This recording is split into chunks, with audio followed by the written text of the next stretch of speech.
અરવિંદ કેજરીવાલજીનું ભારત માતા કી વંદે વંદે। માનનીય અરવિંદજીનું અને માનનીય મનીષ સિસોદિયાજીનું આ ભાવેણાની ધરતીમાં, ગોહિલવાડની ધરતીમાં તમામ તમારા વતી હું એમનું સ્વાગત કરું છું। સાથે સાથે એક શેર સાથે આપણે આપણી આ પ્રોગ્રામની શરૂઆત કરીએ કે जनता कह रही है ठोक ठोक कर ताल, जनता कह रही है ठोक ठोक कर ताल। गुजरात में इस बार अरविंद केजरीवाल, गुजरात में इस बार अरविंद केजरीवाल। अरे चूहे सारे छिप जाएंगे अपने बिल में, चूहे सारे छिप जाएंगे अपने बिल में, बसेंगे अरविंद केजरीवाल सब युवाओं के दिल में। अवाज साथे माननीय अरविंद जी નું સ્વાગત કરું છું। સાથે સાથે ભાવનગરની ટીમ માનનીય અરવિંદજી અને માનનીય મનીષજી નું એક ફોટોગ્રાફ આપીને સન્માન કરવા માંગે છે, તો હું એમને નમ્ર અપીલ કરું કે તાત્કાલિક ધોરણે સ્ટેજ ઉપર આવે।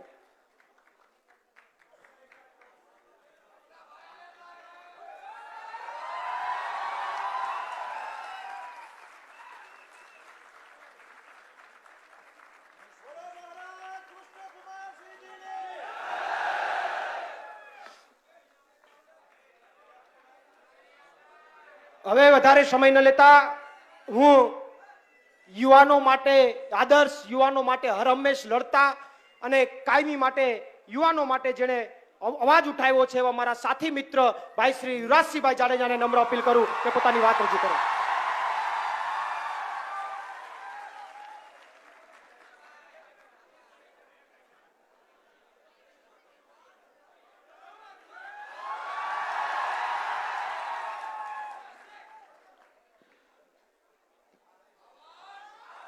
भारत माता की, भारत माता की।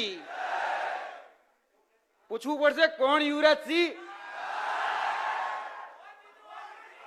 કોણ જીતુ વાઘાણી?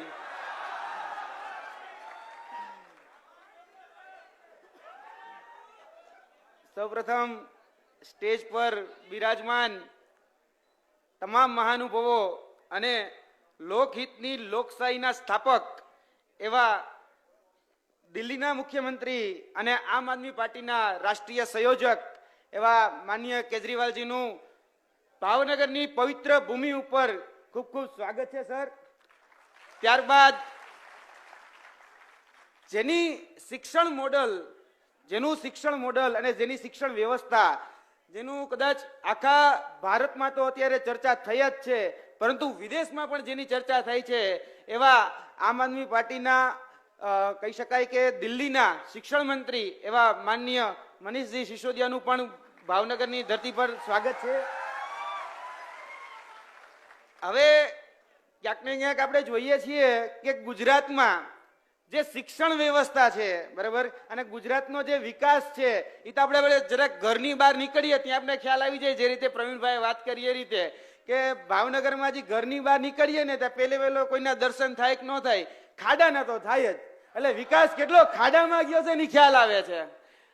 ત્યારબાદ આપણે જોઈએ છીએ કે ભાઈ શાળા વિનાની, ટૂંકમાં કહેવાય કે શિક્ષક વિનાની શાળા, બરાબર, તલાટી વિનાનું ગામ અને ક્લાર્ક વગરની કચેરી, આ આપણો વિકાસ છે 27 વર્ષનો। હવે જ્યારે આમ આદમીની પાર્ટી, બરાબર, આમ આદમી પાર્ટીએ એક ગેરંટી આપી કે અમે 10 લાખ સરકારી રોજગારી આપીશું, તો એને કહેવા માંડ્યા કે આ તો રેવડી છે। પણ જ્યારે આપણા કહી શકાય વડાપ્રધાન સાહેબે દર વર્ષે 2 કરોડ રોજગારી આપવાની વાત કરી હતી, તો એનો માસ્ટર સ્ટ્રોક છે।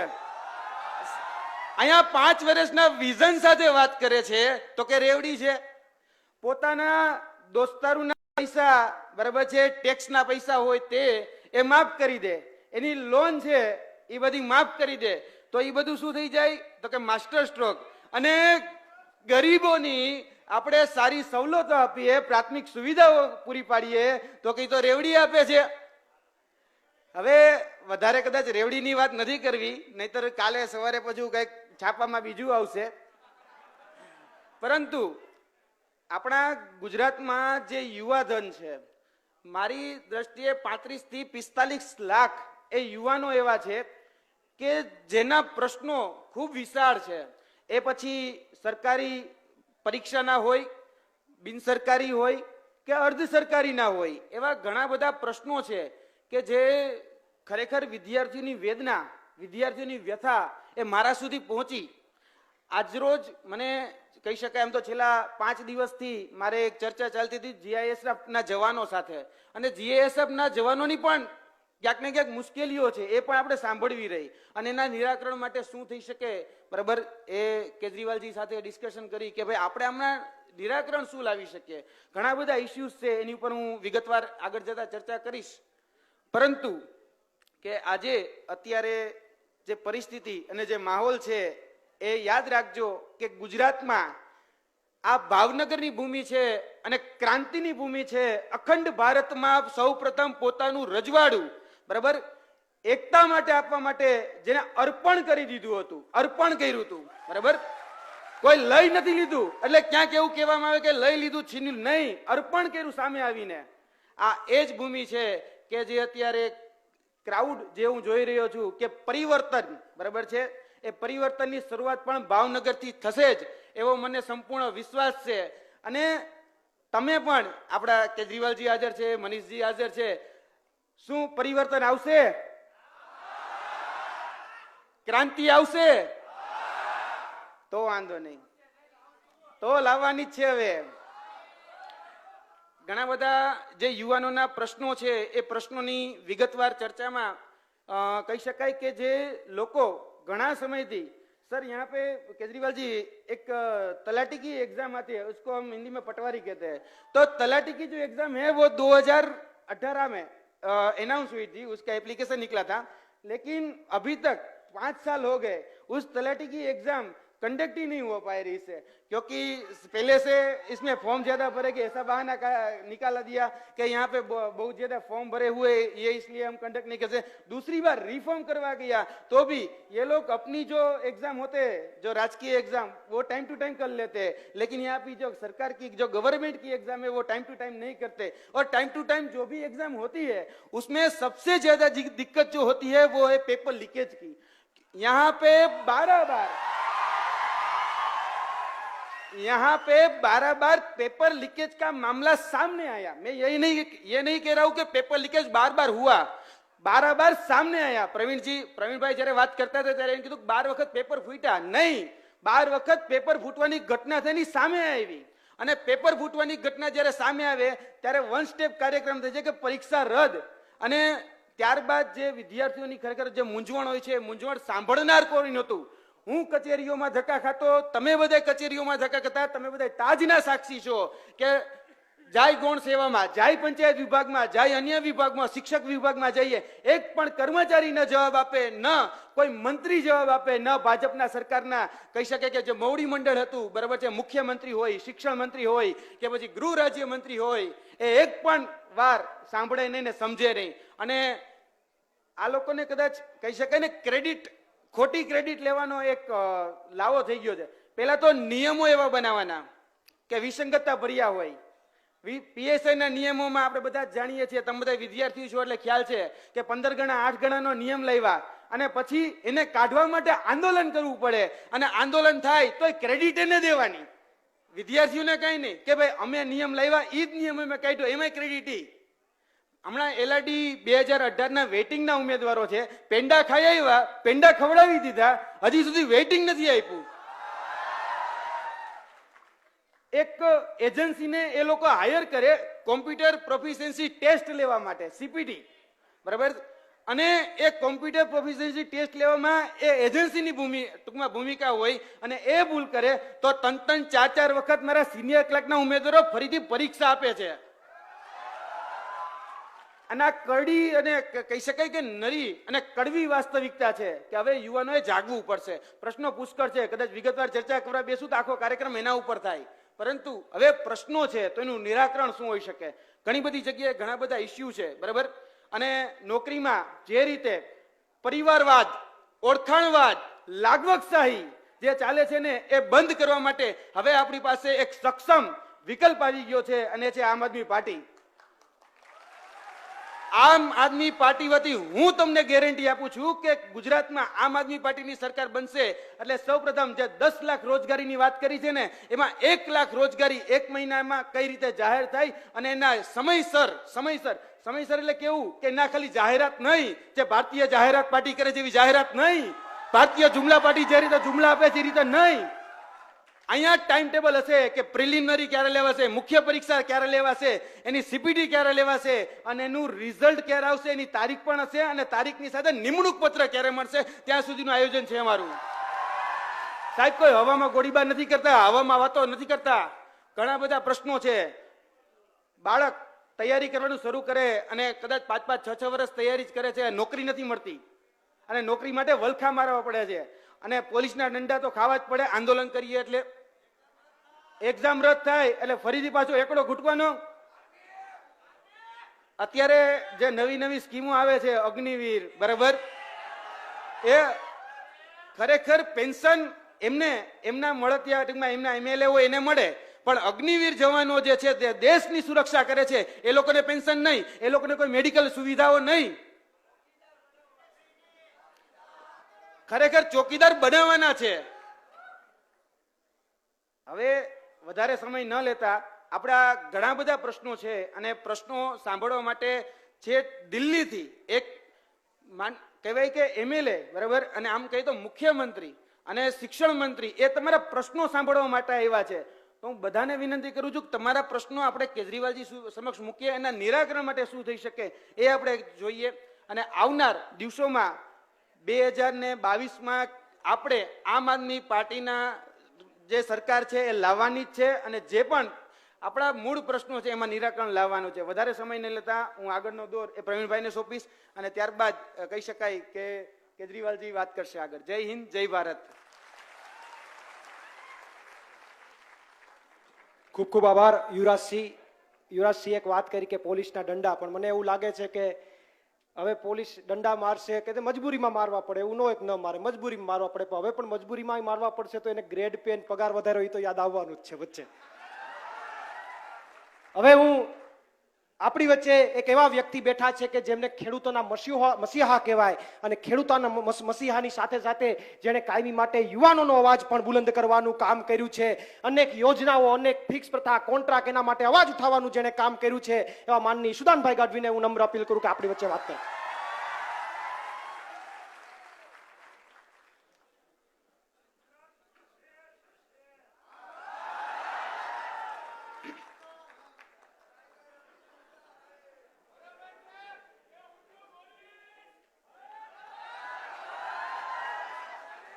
બોલો ભારત માતા કી ઇન્કલાબ. માનનીય અરવિંદજી, મનીષજી, ઇન્દ્રનીલભાઈ, ગોપાલભાઈ, ગુલાબજી, યુવરાજસિંહજી, સામતભાઈ સહિત બધા આગેવાનો, પ્રવીણભાઈ, ઉમેશભાઈ, જિલ્લા પ્રમુખ અને તમે બધા યુવાનો સ્વયંભૂ આવ્યા છો ને? ઘરના પર છે. આજે ગુજરાતના યુવાનો માટે સુવર્ણ દિવસ લખાવા જઈ રહ્યો છે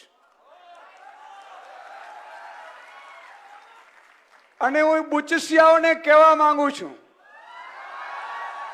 કે તમારા ખાલી જગ્યાની જગ્યા હોય ને તો આને રોકી લેજો. આ યુવાનોને કોઈની પણ તાકાત હોય તો યુવાનોને રોકી લેજો. આજે કૃષ્ણકુમારસિંહજીની ધરતી ઉપરથી મિત્રો ભાવનગર મહારાજા કૃષ્ણકુમારસિંહજી, હું વારંવાર એમને યાદ કરતો હોઉં છું. શું કામ ખબર છે? ભાવનગરમાં એવો નિયમ હતો કે તમારા ભાવનગરના વિસ્તારમાં રાજના દરબારમાંથી કોઈ પણ વસ્તુ કોઈ લોકોની ચોરાય તો કાં તો રાજની પોલીસ તમને એ શોધીને આપી દે અને જો એ શોધી ન આપી શકે તો રાજ દરબાર પોતાના ખજાનામાંથી આપે, પરંતુ પ્રજામાંથી ક્યારેય એને હાથ ઊંચો નહોતો કરવો. પણ આ ભાવનગરની ધરતીને કેટલાક બુચસિયાઓએ લૂંટ મચાવી છે. એ હું બુચસિયાઓને કહેવા માંગુ છું કે 3 મહિના છે.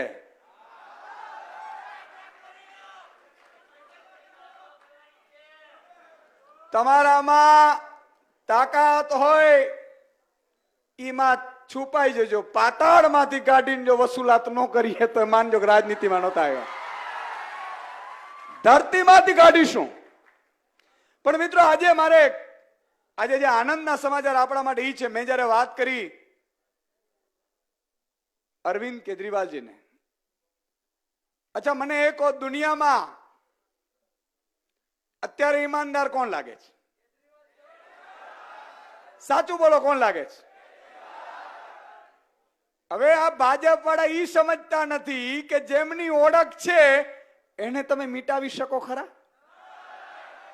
બીજું કે મનીષ સિસોદિયાજી જે આ ભ્રષ્ટાચાર વિરોધી આંદોલનમાંથી ઉભા થયેલા છે, અને કોઈ એમ કે તમે તો શિક્ષણની સારી સ્કૂલ નથી બનાવી, કોઈ માને ખરા? એટલે ભાજપ વાળાઓ, ટોપાઓ, એટલું તો વિચારો કે તમે લડો છો કઈ રીતે? આ વાત સાચી છે કે નથી? અચ્છા બીજું, આ લોકોએ ભૂલ શું કરી ખબર છે? ભૂલ ઉપર ભૂલ કરે છે.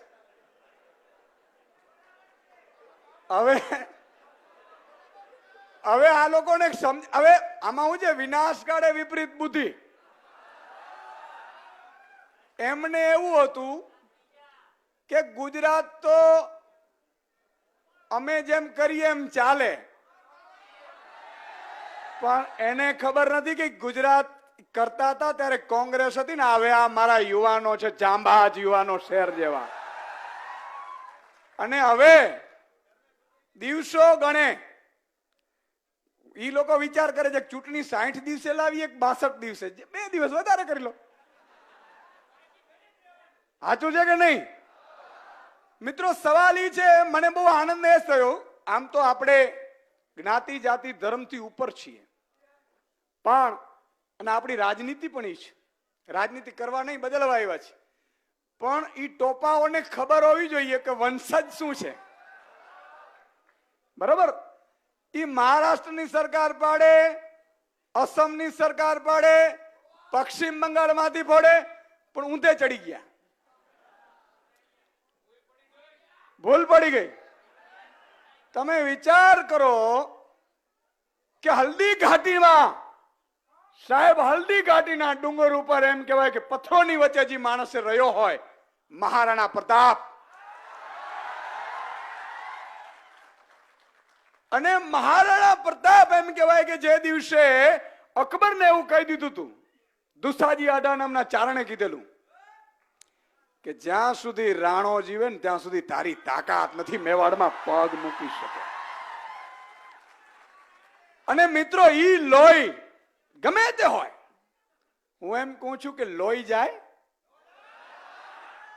યા ભરાણા, આ ફૂટે એમ નથી. સર કટા सकते हैं लेकिन सर झुका सकते नहीं. પણ મિત્રો એમને આપણે સાથ આપવો પડશે, કારણ કે આ લોકો બંને જોડી જે આજે ગુજરાતમાં 2 દિવસથી આવી છે, સતત ગુજરાતના લોકોની ચિંતા કરે છે. અમારી સાથે ડિસ્કશન કરતા હતા कि कब पटवारी की एग्जाम लेनी चाहिए, डेट डिक्लेयर करनी है. આવું કોઈ ભાજપના સપનામાં આવે? આવે? એને તો ઈ ખબર પડે કે બ્રિજ ક્યાં બને છે કે જ્યાં બૂચ મારું. ખરું બોલું છું કે નહીં? મિત્રો ઈસુદાન ગઢવી ઉપર દારૂનો કેસ લગાડ્યો, આ વિનાશકારી વિપરીત બુદ્ધિ. સાચું કે નહીં? જો આ ડૂબે આવી રીતે, જી માતા બેન દીકરીઓને, જબ હું જયારે પત્રકાર હતો ત્યારે કોઈની તાકાત નહોતી. મને એક નર્મદામાંથી એક નર્સ બેને પત્ર લખેલો, નાનામો પત્ર હતો. નર્સ બેને પત્ર લખીને એવું કીધું કે સુદાનભાઈ અમારા ડોક્ટર છે જે અમને પરેશાન કરે છે, અને આદિવાસી સમાજની હું દીકરી છું, મને હેરાન પરેશાન કરે છે. સાહેબ પત્રકાર હતો છતાંય 8મા દિવસનો સૂરજ નહોતા ઉગવા દીધો, ડોક્ટરની સોમનાથમાં બદલી કરાવી દીધી હતી. એ બહેન મળી નહોતી, પણ મેં મારી ટીમને પણ કીધેલું, ત્યાં મારો પ્રવીણ કરીને છે, હતા નર્મદામાં. મેં કીધું આ નર્સો બહેનોને મોકલ, કઈ બહેનની આ બહેનોની ચિંતા આપણે કરવાની હોય. તો મને કે સાહેબ મળતા નથી એ બેન. મેં કીધું તમારા પત્નીને મોકલો, કદાચ એમની સાથે વાત કરે.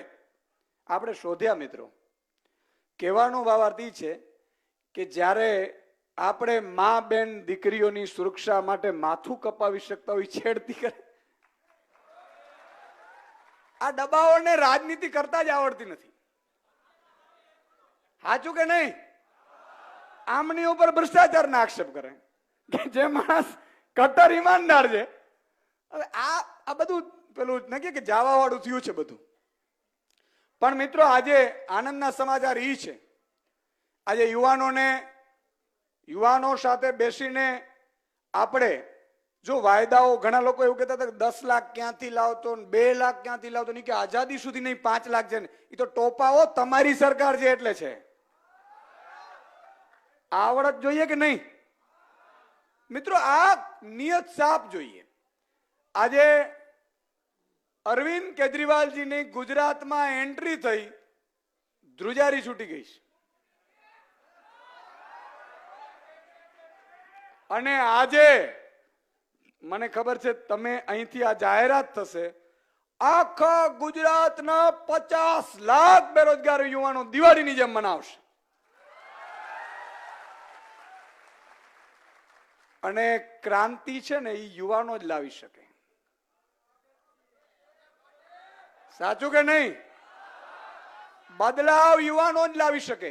અચ્છા, તમને એક બીજી વાત કરું, બહુ સમજવા જેવી વાત છે. અરવિંદજી જયારે પંજાબમાં આવી જ રીતે પંજાબના લોકોને મળી રહ્યા હતા, કીધું હતું પંજાબના લોકોને કે મેં 300 યુનિટ બિજલી ફ્રી દૂંગા.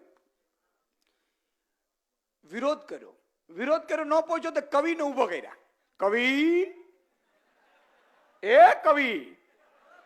કવિને ઉભો કર્યો કે એમને કહો કે આતંકવાદી છે.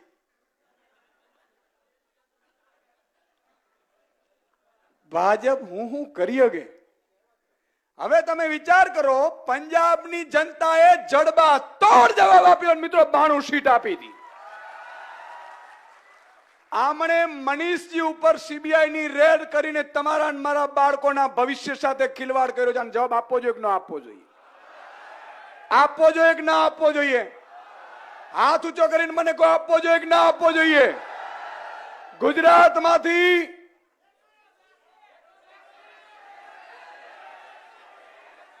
આ તમારી જવાબદારી, જો કામ કરવાની જવાબદારી અમારી છે.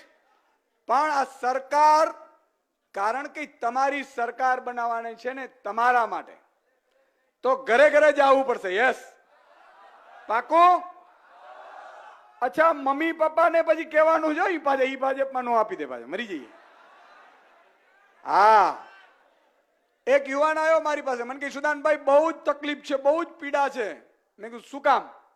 મને કે પેપર ફૂટી જાય.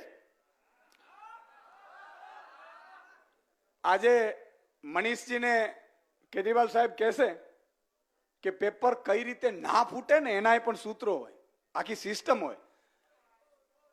હવે મારે ખાલી એટલું કેવું છે કે માની લો કે મેં યુવાન આવ્યો એટલે મેં પૂછ્યું, મેં કીધું યાર માને યાર એક વિશ્વાસ નથી થતો, તારા મમ્મી પપ્પાને એકમાંથી કોકને ફોન કરને. મને કે કેમ? મેં કીધું મારે ખાલી પૂછવું છે. ફોન કર, હાયલો કરવો છે. એને ફોન લગાડ્યો એના પપ્પાને, એટલે મેં પૂછ્યું, મેં કીધું તમે અંકલ કેમ છો, મજામાં? તો કે હા મજામાં, એકદમ મજામાં ઈશુદાનભાઈ, બહુ મજા આવી, તમારી સાથે વાત થઈ ગઈ, મારો દીકરો આજે તમને મળ્યો. એટલે મેં કીધું બિચારાને પેપર ફૂટે છે ને તકલીફ છે. તો કા પછી મેં કીધું તમે કોને મત આપો છો? મને કે ભાજપને. મેં કીધું તો દીકરો પેપર ફૂટમાં મરી જાય અને પપ્પા, આ ધ્યાન રાખવાની જો આપણે. સાચું કે રાખશો કે નહીં? મમ્મી પપ્પા, ભાણેજ, મામા, માસી, કાકા બધાને કહી દેવાનું છે એકવાર.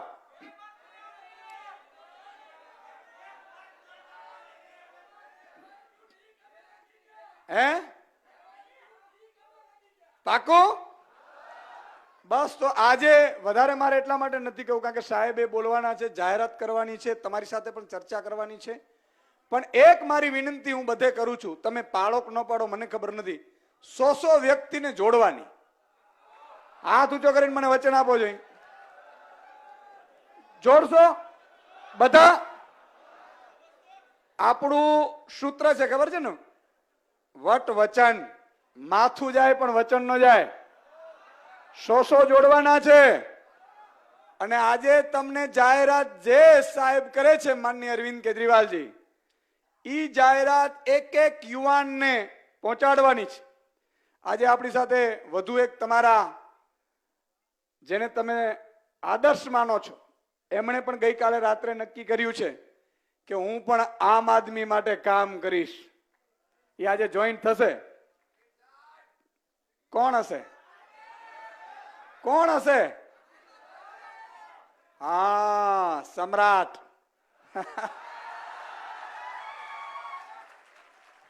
પણ મિત્રો, આ કરીને દેખાડવાનું છે. જો માત્ર ખાલી વાતું થશે ને તો આ લોકો ભાજપ વાળા ઉદ્યોગપતિઓ નક્કી કર્યું છે આ વખતે કે આમ આદમીની પાર્ટીની સરકાર ન આવી જોઈએ. એને બીજો પ્લાન કર્યો મિત્રો.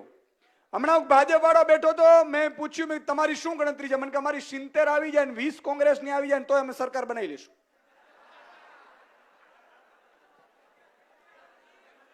આવું કરવા દેવાય? એની 70 આવી જાય ને કે 20-22 કોંગ્રેસની આવી જાય સરકાર બનાવી એટલે પાછું ટોળો ત્યાં જવાનું. મમ્મી પપ્પાને કહેવાનું છે કોંગ્રેસમાં એક મત આપવાનું નથી કે મારી સોગન છે ને કઈ આ કહેજો, નહીં તો પાછા ઘણા અમુક હોય ને, હું તો વર્ષોથી દીકરા કોંગ્રેસમાં છું, મારી નાખીશ કોંગ્રેસમાં. પેલા વેચાઈ જાય, પેલા પાછા ઠેકડા જ મારે છે અને પાછા સોદા પાડે. 2 કરોડ 3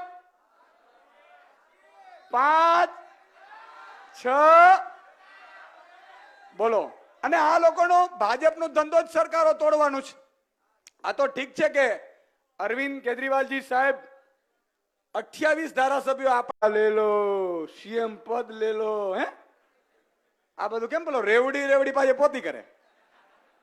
આપણા પૈસા રેવડીની મજા ઈ લે. તો મારે આપણે વિનંતી કરવી છે, 100 વ્યક્તિઓ જોડશો.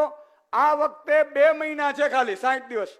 ભલે 60 દિવસ આપણા ખર્ચે ફરવું પડે, જવું પડે, ફોન કરવા પડે, પણ લડી લેજો.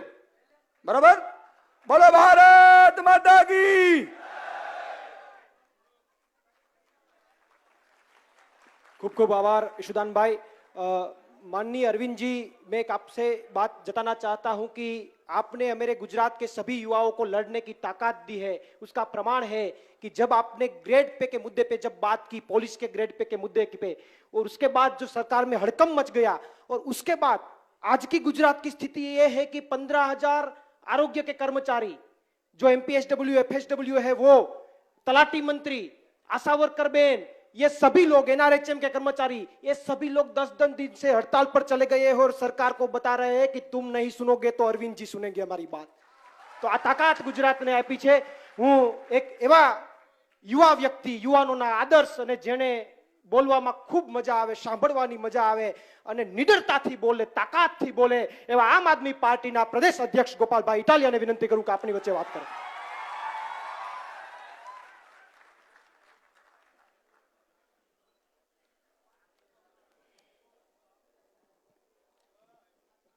મજામાં ડાયરો?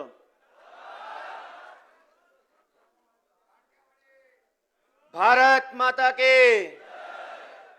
આજના આ યુવા રોજગાર સંવાદ કાર્યક્રમમાં ઉપસ્થિત આપ તમામ ભારતના, ગુજરાતના ક્રાંતિકારી યુવાનોને હું સલામ કરું છું, વંદન કરું છું, આભાર માનું છું. માનનીય અરવિંદ કેજરીવાલજી છેલ્લા ઘણા દિવસોથી સતત ગુજરાત આવીને ગુજરાતના અલગ અલગ વર્ગના લોકોની વાત સાંભળી રહ્યા છે. વેપારી હોય, ખેડૂતો હોય, મહિલાઓ હોય, આદિવાસીઓ હોય, યુવાનો હોય, સરકારી કર્મચારી વર્ગ હોય, બધાની વાત સાંભળે છે. ત્યારે એ અનુક્રમમાં આગળ સરકારી પરીક્ષાની તૈયારી કરતા યુવાનોની વાત સાંભળવા માટે આજે અરવિંદ કેજરીવાલજી પધાર્યા છે. વિશેષ ખુશીનો દિવસ છે. તમારા બધાના હાકલા પડકારામાં ખુશી દેખાય છે. ત્યારે એક સરસ મજાની વાત કેવી છે કે 27 વર્ષથી ભાજપની સરકાર છે. આપણામાંથી ઘણા બધાએ અથવા આપણા મમ્મી પપ્પાએ વર્ષો સુધી ભાજપને મત આપ્યા અને ભાજપને મત આપવાનું પરિણામ એ આવ્યું કે ભાજપના કાનમાં સત્તાનો મેલ ભરાઈ ગયો. કોઈની વાત સંભળાવવાનું બંધ થઈ ગયું. બેરા કાનવાળી સરકાર થઈ ગઈ. એ પોલીસ ગ્રેડ પે નું આંદોલન હોય તો ભાજપના બેરા કાન સુધી અવાજ ન પહોંચે. આંગણવાડીની બહેનોનો પ્રશ્ન હોય, ભાજપના બેરા કાન સુધી પ્રશ્ન ન પહોંચે, બિન સચિવાલય, હેડ ક્લાર્ક, જે કાંઈ પેપરો ફૂટે એની રજૂઆત યુવરાજસિંહભાઈએ કરી હોય તો સરકારના બેરા કાન સુધી અવાજ નહોતો પહોંચતો. અરવિંદ કેજરીવાલે દિલ્હીથી લાવીને ભાજપના કાનમાં ઝાડુ મારીને મેલ સાફ કર્યો તો બધો અવાજ સંભળાવા લાગ્યો. અને જેવો મેલ સાફ થયો, ઝાડુ માર્યું, તરત જ તે છેલ્લા 16 વર્ષથી પોલીસના પગાર ભથ્થામાં વધારો નતો થયો. રાતે CR પાટીલ ને ભૂપેન્દ્રભાઈ ને ડ્રગ્સ સંઘવીના બધા રાત્રે જાગ્યા અને રાત્રે પગાર વધારો કર્યો. રાત્રે પગાર વધારો કર્યો. કેમ? શું થયું? આ બધા સત્તાના નશામાં બેફામ થયેલા, કોઈની વાત સાંભળતા નહોતા. હજુ તો થોડોક હાવણો માર્યો છે. ચૂંટણી પછી તમે બધા જો આખા ગુજરાતમાં હાવણો મારશો ને તો હારા હારા કામ થવા લાગશે. સહેજ હાવણો માર્યો ત્યાં તલાટી મંત્રીના પ્રશ્નોનો ઉકેલ આવી ગયો ગઈકાલે. શું કામ? અરવિંદજીએ નક્કી કર્યું હતું કે આ સભામાં તલાટીનો મુદ્દો લેવાનો છે, તો ઓલાએ ગઈકાલે પરિપત્ર કરી નાખ્યો. જે આપણું સાંભળતા નહોતા એ આપણે બોલીએ એ પહેલા કામ કરવા લાગ્યા. એટલા માટે એક મોકો અરવિંદ કેજરીવાલને ગુજરાતમાં દેવો જોઈએ. ગમે એટલા આંદોલનો કરીએ, હડતાલો કરીએ, વિરોધ પ્રદર્શન કરીએ, પોલીસ આવે, પકડી જાય, FIR થાય, ધમકાવવામાં આવે, આપણા કાકા બાપા પરિવારના સગાઓનો ઉપયોગ કરવામાં આવે કે તમારા છોકરાને સમજાવી દો, આ બધું ન કરે. બહુ સહન કરી લીધું. હવે આપણી પાસે એક શાનદાર, દમદાર અને ઈમાનદાર વિકલ્પ આમ આદમી પાર્ટીના સ્વરૂપમાં આવ્યો છે. દોસ્તો, આજે અહીંયા બધા બેઠેલા યુવાનોની પીડા મને એવું લાગે છે કે સૌથી વધુ મને સમજાય છે. 2 વખત સરકારી નોકરીમાં હું લાગ્યો. પોલીસ કોન્સ્ટેબલ બન્યો 2012માં અને 17માં હું બિન સચિવાલય ક્લાર્ક બન્યો. રેવન્યુ ડિપાર્ટમેન્ટમાં મહેસૂલી ક્લાર્ક તરીકે મને અમદાવાદ કલેક્ટરેટમાં નોકરી મળી. એક ગામડાના માણસ તરીકે આપણને એ પીડાનો ખ્યાલ છે કે આપણા મમ્મી પપ્પા ખેતરોમાં મજૂરી કરતા હોય, પૈસા હોય નહીં, એક બાજુ ઘર ચલાવવાની જવાબદારી બધાની સહિયારી હોય, છતાંય મા બાપની લાગણી હોય, આપણી લાગણી હોય કે કંઈક નાની મોટી નોકરી મળી જાય તો ગુજરાન ચાલે. એટલે પેટે પાટા બાંધીને, મા બાપ લેણું કરીને, ક્યાંક જમીન કે ઘરેણા વેચીને, ક્યાંક લોન કે ઉછીના લાવીને આપણે ભણતા હોઈએ, કોચિંગ ક્લાસની ફી ચૂકવતા હોઈએ. પરીક્ષા આવે એટલે ગામડેથી મને ખબર છે કે હું મારું ગામ ટીમ્બી અહીંયા ઉમરાળાનું છે, ત્યાંથી અમદાવાદ જતો મીટર ગેજ ટ્રેનમાં. ભાડાના પૈસા ન હોય, આપણે જઈએ ત્યાં રોકાવાનું ન હોય. હું જયારે SRP ની ભરતી થવા ગયેલો ત્યારે નરોડા સેજપુર બોઘા ગ્રુપ 2 જે છે એની બાજુમાં નવું બસ સ્ટેન્ડ બન્યું, તો આખી રાત બસ સ્ટેન્ડમાં હુઈ રહેલો. સવારે ભરતી હોય તો વહેલી સવારે આપણે છાતી મપાવા ઉભા રહી જઈએ દોડ માટે. હું હિંમતનગરના બસ સ્ટેન્ડમાં હુતેલો. આપણને બધાની આ પીડા છે કે રોડ ઉપર સુઈ રહીએ, બસ સ્ટેન્ડમાં સુઈ રહીએ, દિવસ રાત આપણો થેલો લઈ અને આમથી આમ ફરીએ, કોઈ આપણો હાલચાલ ન પૂછે, ભાવ ન પૂછે. ગમે એવી મહેનત કરીને પરીક્ષા આપીએ, છેલ્લે ખબર પડે કે ફૂટી ગયું આપણું નસીબ. પેપર તો ફૂટતા નથી, કાયદા કાનૂન કડક છે, ડ્રગ્સ સંઘવીની સરકાર છે, પેપરો તો ફૂટતા નથી. પેપરો તો અહીંયા ફૂટતા નથી, અહીંયા તો આપણા નસીબ ફૂટે છે. જ્યારે જ્યારે પેપર ફૂટે એટલે જીતુભાઈ આવે, પેપર ફૂટ્યું નથી, કોપી કેસ થયો છે. મોટા મોટા વૈજ્ઞાનિકો છે, આપણને વ્યાખ્યાઓ સમજાવે કે આને પેપર ફૂટ્યું કહેવાય, આને કોપી કેસ કહેવાય. વાહ ભાઈ વાહ, સરસ.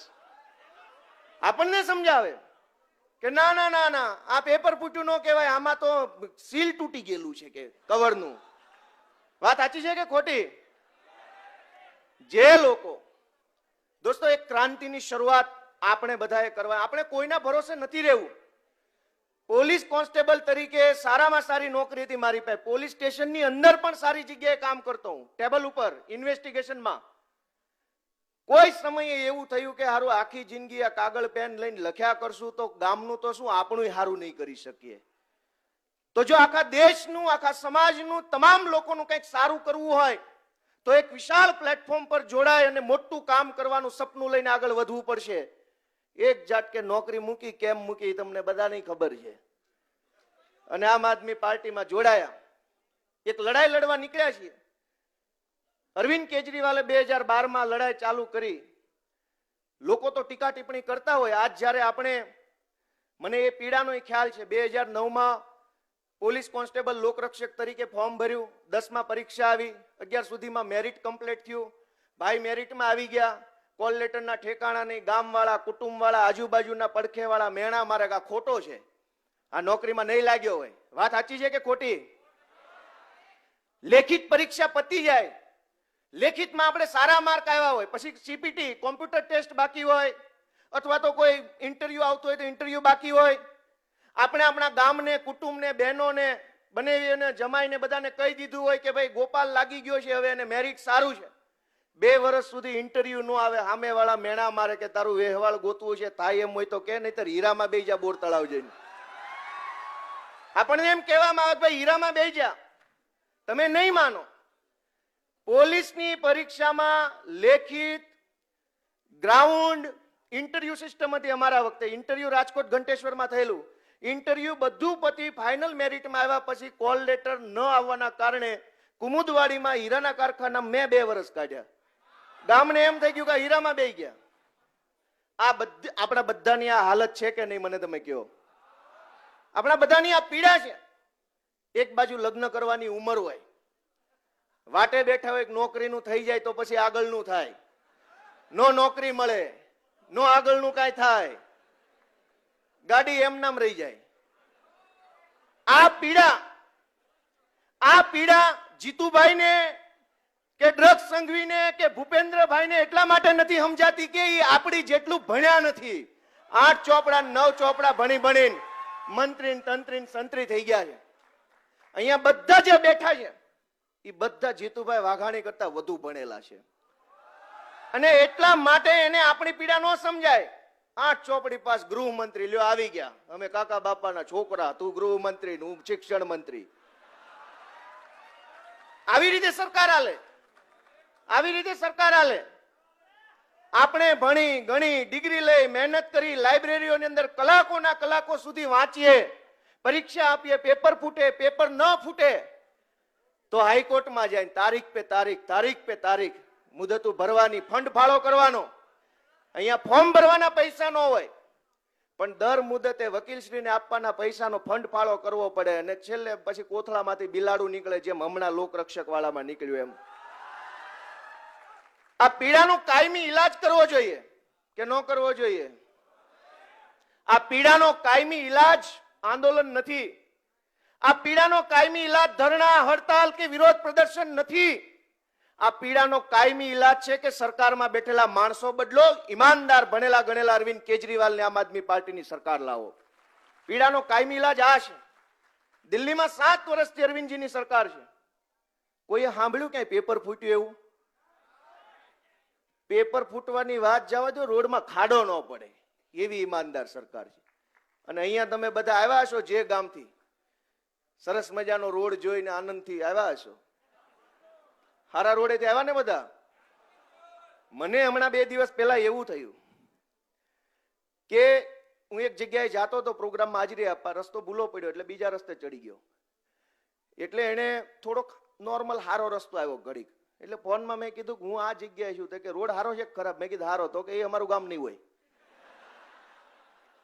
એ અમારા ગામમાં હારો રોડ જ નથી, તમે કઈ ગમે બીજા રોડે ચડી ગયા. બોલો, આ પરિસ્થિતિ 27 વર્ષ સુધી મત આપ્યા પછી આપણા બધાની છે કે કોઈ આપણું સાંભળવા વાળું નથી. આપણી પીડાની કોઈને પડી નથી. કેટલો સંઘર્ષ કરીને, કેટલું વેઠીને, કેટલી પીડા લઈને આપણે જીવીએ છીએ. એક બાજુ ભણવા માટે પૈસા ન હોય, ગમે એમ કરીને ભણો, તૈયારી કરવાના પૈસા ન હોય, મટીરિયલ લેવાના પૈસા ન હોય. સામતભાઈ ગઢવીનો આભાર માનીએ એટલો ઓછો છે કે યુટ્યુબ પર મૂકી દીધું એટલે હાલે છે એમનામ આપણે, નહીતર તો ચોપડા લેવા ક્યાં જવા. મને યાદ છે હાઈકોર્ટ રોડ અહીંયા ભાવનગર છે, ત્યાં ભાલાળા ઝેરોક્સ વાળાને ત્યાં બધું મટીરિયલ મળતું. 150, 200, 300 ની નવનીતની, ગાલાની, લિબર્ટીની ચોપડીઓ આવતી. લેવાના પૈસા ન હોય આપણી પાસે. આ પરિસ્થિતિ આજે પણ, મારી વાતને તો 10-12 વર્ષ જૂની થઈ ગઈ વાત, આજે પણ ગુજરાતમાં આની આ જ પરિસ્થિતિ છે. આ વાત સાચી છે કે ખોટી? લાઇબ્રેરીઓના ઠેકાણા નહીં. ગાંધીનગરની લાઇબ્રેરીમાં મેં જોયું કેટલી બધી ગંધ મારતી હોય લાઇબ્રેરીની વોશરૂમ, એની અંદર ટોળા છોકરાઓ બેઠા હોય. ગુજરાતના ભાજપના મંત્રીઓને કેમ એવી રીતે નથી બેસવું પડતું ને આપણે જેવી રીતે બેસવું પડે છે? કેટલા માટે કે આપણે પરિવર્તન નથી લાવ્યા. અને તમને ખબર છે પરિવર્તન ન આવે, પાણી એકને એક જગ્યાએ ભર્યું રહે તો શું થાય?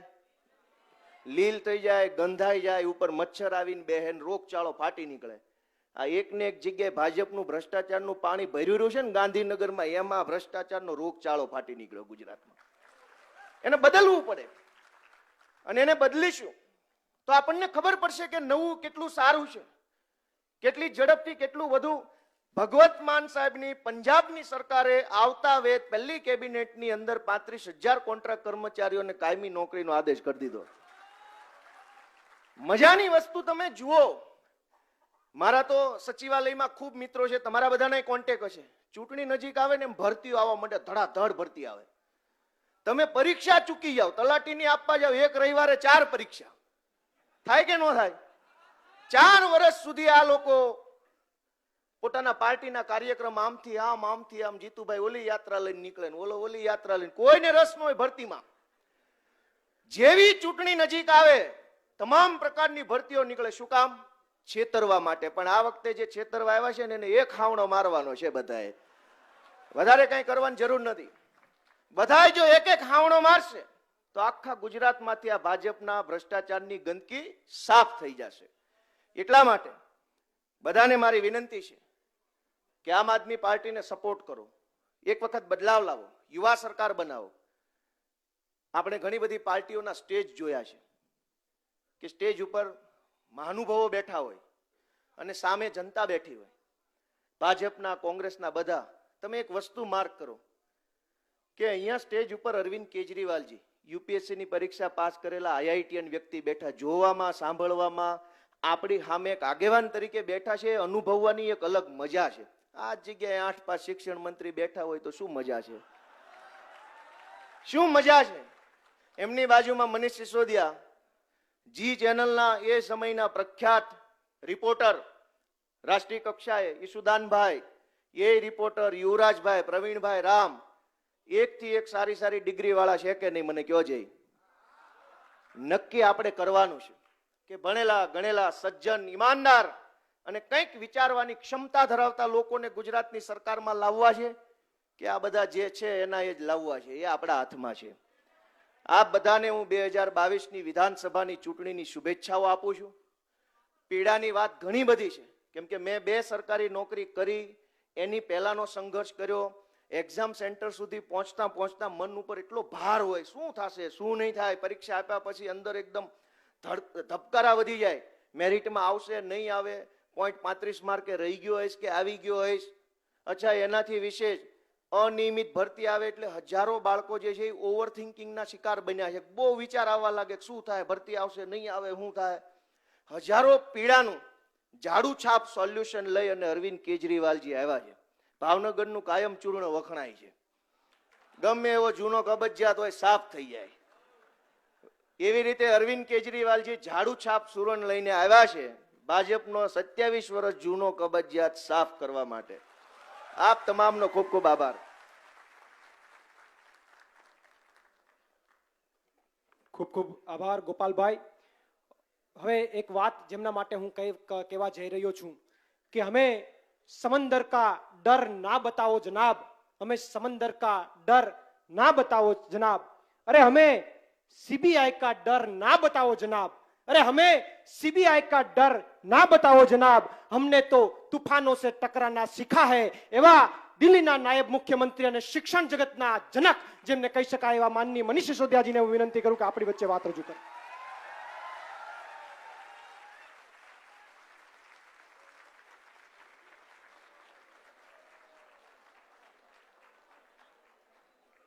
बहुत बहुत धन्यवाद प्रवीण भाई. मंच पर उपस्थित देश के सबसे लोकप्रिय और सबसे तेजी से सबसे बड़े विजन के साथ देश को दुनिया का सबसे नंबर 1 राष्ट्र बनाने पर काम कर रहे मुख्यमंत्री श्री अरविंद केजरीवाल जी, और अरविंद केजरीवाल जी की जोश भरी टीम के रूप में मंच पर बैठे हमारे गुजरात के सभी साथी ईशुदान भाई, गोपाल भाई, प्रवीण भाई, उधर गुलाब भाई, इंद्रनील भाई, और इस कार्यक्रम में पहले ही वक्ता के रूप में जिनके जोश से मुझे समझ में आ गया कि यहाँ जोश और होश कितना जबरदस्त है, युवराज भाई. और साथ साथ एक बहुत विशेष शख्सियत यहां पर आज हमारे बीच में मंच पे हैं। अगर दिल्ली के बच्चों को अच्छे से गुजराती आती होती तो मैं उनके वीडियो जरूर दिखाता। आप समझ गए मैं किसकी बात कर रहा हूं। दिल्ली के स्कूलों में, दिल्ली के कॉलेजों में जो बच्चे नौकरी की तलाश में हैं, अगर मेरे बच्चों को गुजराती आती हो तो मैं आपके वीडियो जरूर दिखाता। सम्राट भाई, सम्राट सामंत गढ़वी जी,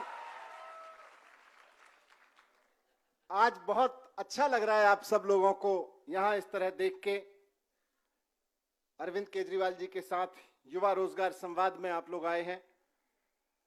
महाराणा कृष्ण कुमार जी की धरती पर मुझे गोपाल भाई ने, ईशनान भाई ने, युवराज जी ने अप्रैल के महीने में बुलाया था, अभी कुछ महीने पहले।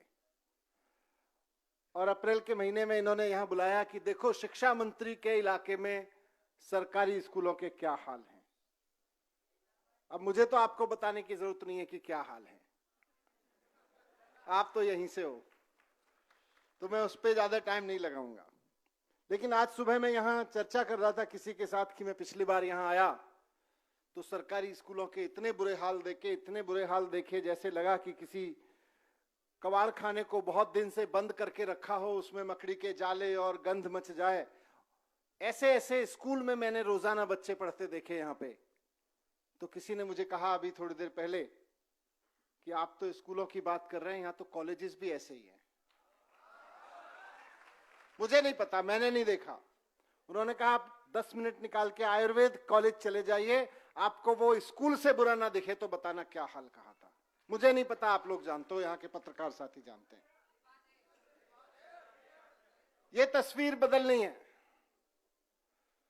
आज अरविंद केजरीवाल जी हमारे बीच में हैं। दिल्ली में आम आदमी पार्टी की सरकार ने उनके विजन के साथ, उनके मार्गदर्शन में जो सबसे बड़ा काम किया है केजरीवाल जी ने दिल्ली में, वो लोग कहते हैं शिक्षा पे काम किया है, स्वास्थ्य पे काम किया है। पर मुझे लगता है घरों को छूने वाला, युवाओं से संबंधित सबसे बड़ा काम अरविंद केजरीवाल जी ने किया है, नौजवानों को रोजगार देने का। आज देश की सबसे बड़ी समस्या बेरोजगारी है। लोग पढ़ लिख के बैठे हैं, नौकरियां नहीं है। डिग्रियां हाथ में लेके बैठे हैं, नौकरियां नहीं है। और जहां नौकरियां हैं सरकार में, वहां नौकरियां लगाने को लोग तैयार नहीं है। अभी आपके सभी वक्ताओं को मैं सुन रहा था और आपका दर्द किस तरह से छलक के आ रहा था उसमें कि जब भी कोई वक्ता बोलता था पेपर लीक हो जाता है, पेपर फूट जाता है, आपकी तरफ से जो उसका गुस्सा निकल के आ रहा था उससे पता चल रहा है कि नौकरियां तो हैं गुजरात में, लेकिन देने वाले नहीं है। नौकरियों की कमी नहीं है। यह हाल दिल्ली में भी था। 2015 में जब सरकार में मुख्यमंत्री बने अरविंद केजरीवाल जी, तो हमने जाके देखा रिकॉर्ड में 2007-8 से वैकेंसियां पड़ी हुई थी। वहां पे जो DSSB बोलते हैं उसको, दिल्ली में नौकरी लेने वाला, परीक्षा लेने वाला जो बोर्ड है, DSSB के पास में पड़ी हुई हैं वैकेंसियां, लाखों वैकेंसियां पड़ी हुई हैं, कोई सुनने वाला नहीं है। मैंने एक मीटिंग ली थी सरकार बनने के बाद।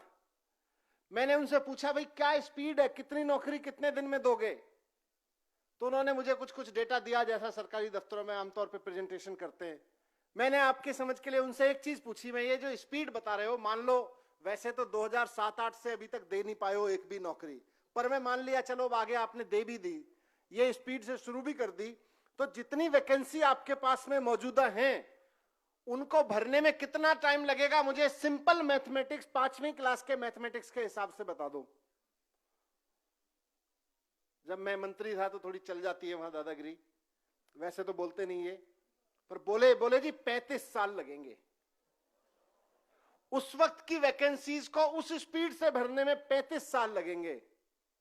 लेकिन केजरीवाल जी ने कमान संभाली, उसके बाद में वहां भर्तियां निकलनी शुरू हुई। जो पीड़ा आज गुजरात के नौजवानों की है वही दिल्ली के लोगों की भी पीड़ा थी, और दिल्ली में तो देश भर से लोग अप्लाई करते हैं, वहां के सबके लोगों की पीड़ा थी। क्या होता था?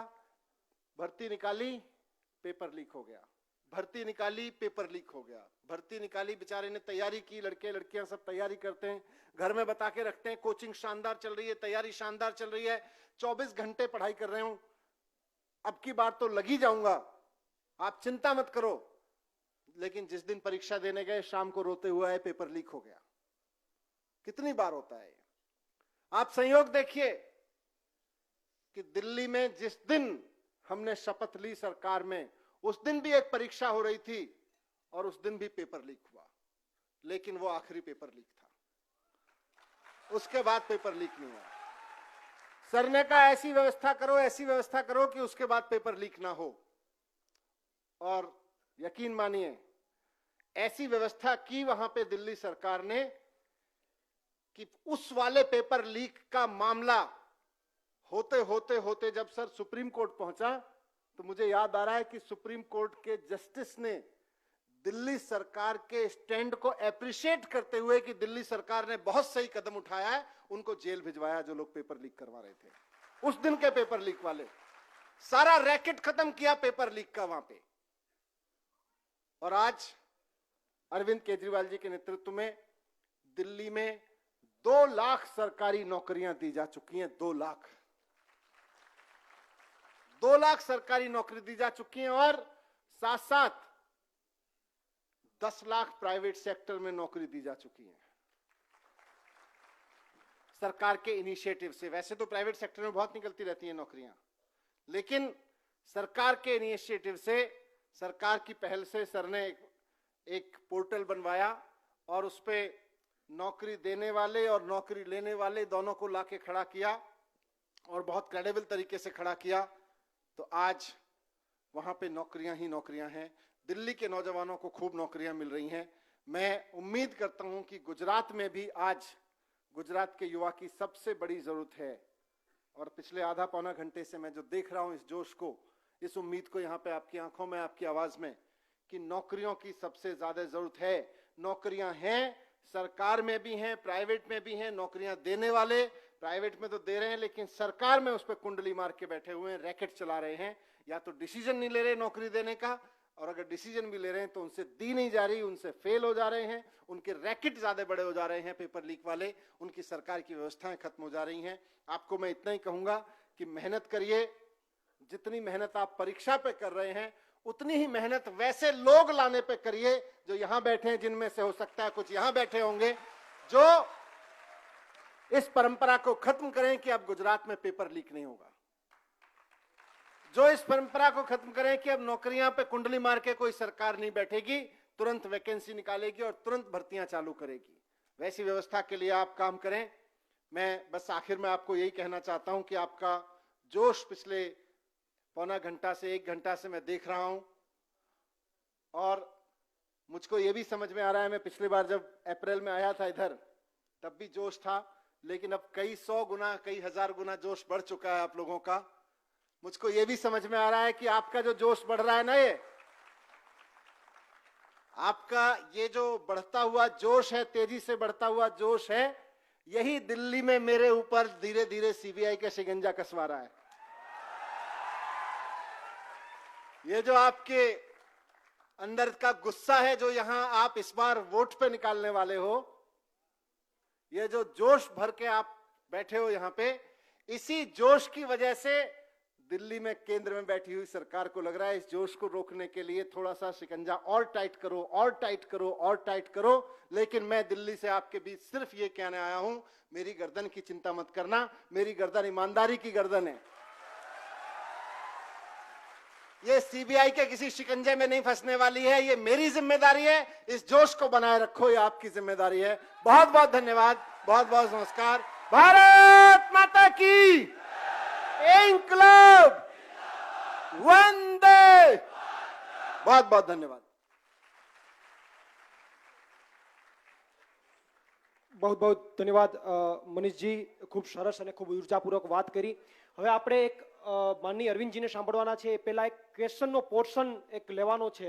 એમની પહેલા એક તમારી સામે એક આજે એક રજૂઆત અને એક જાહેરાત કરવા જઈ રહ્યા છે કે સામત ગઢવી સમ્રાટ આજે તમારા બધાની વચ્ચે આમ આદમી પાર્ટી જોઈન્ટ કરવા જઈ રહ્યા છે ત્યારે હું માનનીય અરવિંદજીને વિનંતી કરું કે તમારા બધાની વચ્ચે એમને ખેસ પહેરાવીને એમનું સ્વાગત કરે.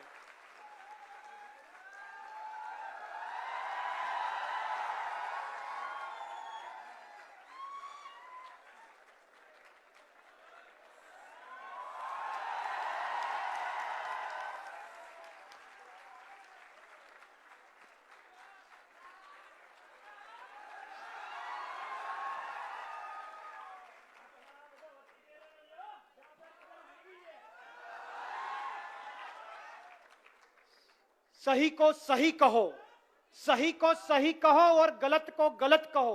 सही को જોઈએ એ વિચારધારા સાથે આજે સામત ગઢવી જોઈન્ટ થયા છે ત્યારે હું ગુજરાતના યુવાનો જે અહીંયા ઉપસ્થિત છે એમને પૂછવા માંગુ છું કે જે લોકો માનનીય અરવિંદજીની વિચારધારા સાથે જોઈન્ટ હોય બધા પોતાનો હાથ ઊંચો કરો. જે વ્યક્તિ અરવિંદજીની વિચારધારા સાથે જોઈન્ટ હોય. ખૂબ ખૂબ આભાર. હવે હું માનનીય ગોપાલભાઈને વિનંતી કરીશ કે ક્વેશ્ચનનો પોર્શન સ્ટાર્ટ કરે. બધાનું સ્વાગત છે સર. सबसे ज्यादा जो सवाल आइडेंटिफाई किए पेपर लीकेज को लेके, मैं सारों का नाम पढ़ लेता हूँ एक बार. गलचर परेश भाई, राघव भाई, उपेंद्र भाई, वल्कू भाई वाड़ा, मीत भाई, जादव भाई लाठिया, मीत भाई लाठिया, गोहिल जयदीप सिंह, विशाल सोलंकी, बारैया जिग्नेश, जानी, आरतीबेन, नरोत्तम भाई, बलदेव भाई मकवाणा, भालिया अश्विन भाई, दिग्विजय सिंह झाला कालियाबीड़ थी, खसिया जयदीप सौजी भाई, मकवाणा जिग्नेश, भावनगर पूर्व परमार कालूभाई, परमार प्रताप भाई, डाभी जगदीश, धांधलिया जलपाबेन. आटला लोगों है सर. इतने लोगों ने पेपर लीकेज और इनमें भी सारे लोगों है तो शॉर्टलिस्ट किया है. तो ये जलपाबेन ने, धांधलिया जलपाबेन,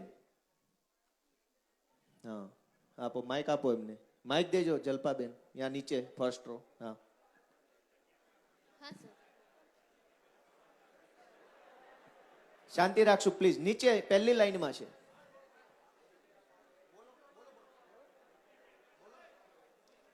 बेन बोलो.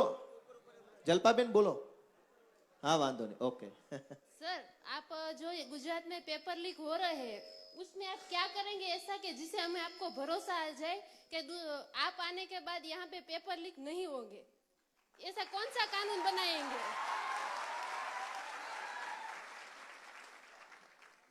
वनराज भाई वाला कागदड़ी थी છે. वनराज भाई वाला. मैं सारे नोट कर रहा हूं, आपके सबके एक साथ लास्ट में जवाब दूंगा.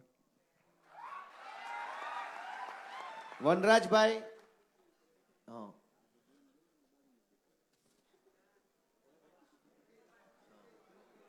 प्लीज शांति शांति.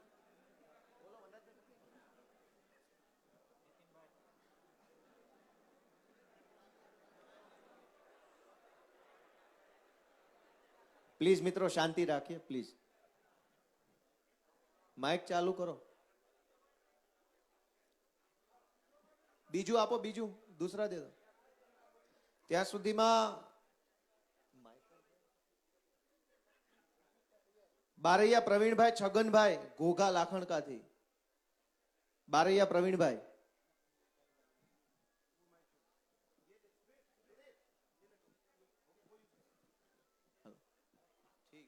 ચાલુ બોલો.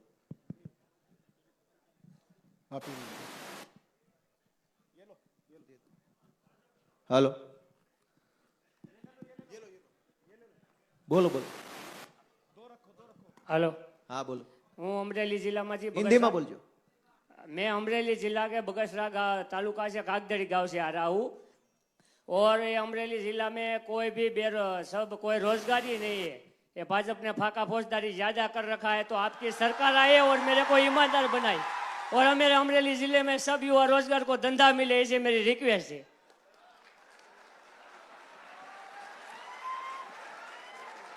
બારૈયા પ્રવીણભાઈ લાખણકાથી. બારૈયા પ્રવીણભાઈ હાથ ઊંચો કરજો. બીજા બધા મિત્રોને વિનંતી પ્લીઝ શાંતિ રાખીએ. બારૈયા પ્રવીણભાઈ ક્યાં છે? ત્યાર પછી કૃષ્ણા ઉનાગર અમદાવાદથી. કૃષ્ણા ઉનાગર.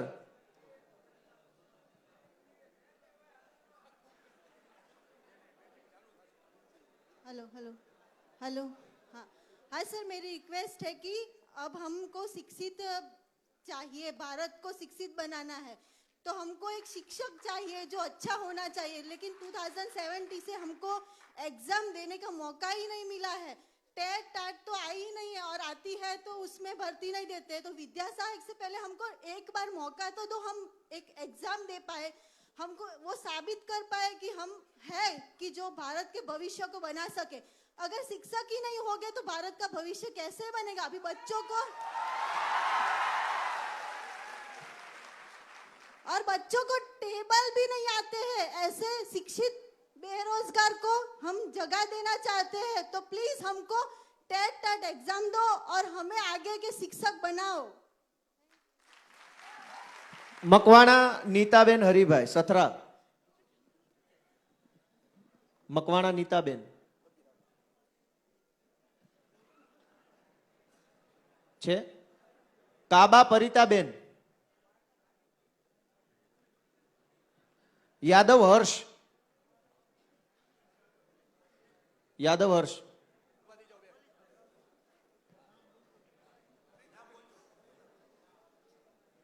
मेरा नाम मकवाणा नीता हरिभाई है। मैं 17 से आ रही हूँ महुआ से। 4 बरस से टेट टाट सी एग्जाम आ रही नहीं है, विद्या सहायक की भर्ती नहीं आ रही, और हम तैयारी करते हैं पर कुछ एग्जाम नहीं ले रहे तो हम क्या करेंगे? Thank you sir. Yadav Harsh. Yadav Harsh Bhavnagar छे। हाँ, बीजा मित्रों प्लीज प्लीज આપણે શાંતિ રાખીશું। हेलो हेलो सर, मैं पूछना चाहता हूँ कि हम देख रहे हैं कि सारे स्कूल आजकल प्राइवेट हो गए और सारे स्कूलों में फीस भी इतनी ज्यादा है कि पेरेंट्स अफोर्ड नहीं कर सकते, और स्कूलों का बहुत बड़ी मात्रा में प्राइवेटाइजेशन हो रहा है, तो उसके बारे में आप क्या करेंगे?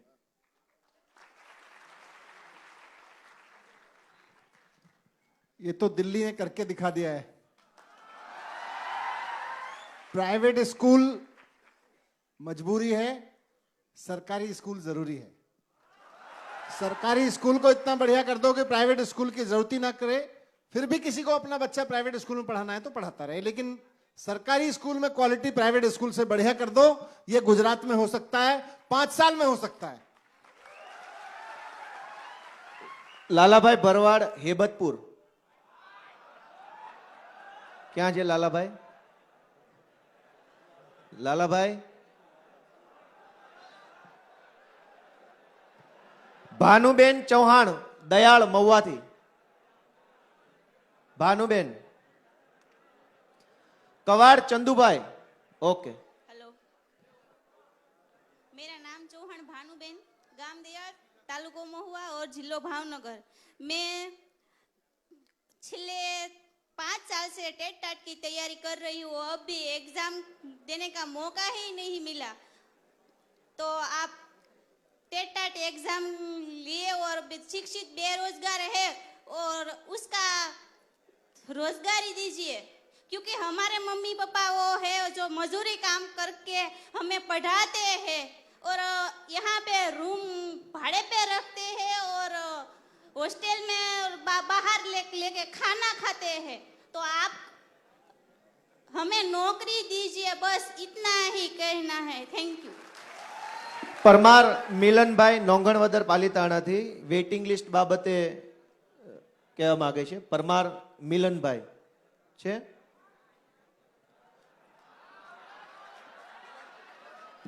बीजा मित्रों प्लीज प्लीज शांति राखो, प्लीज प्लीज।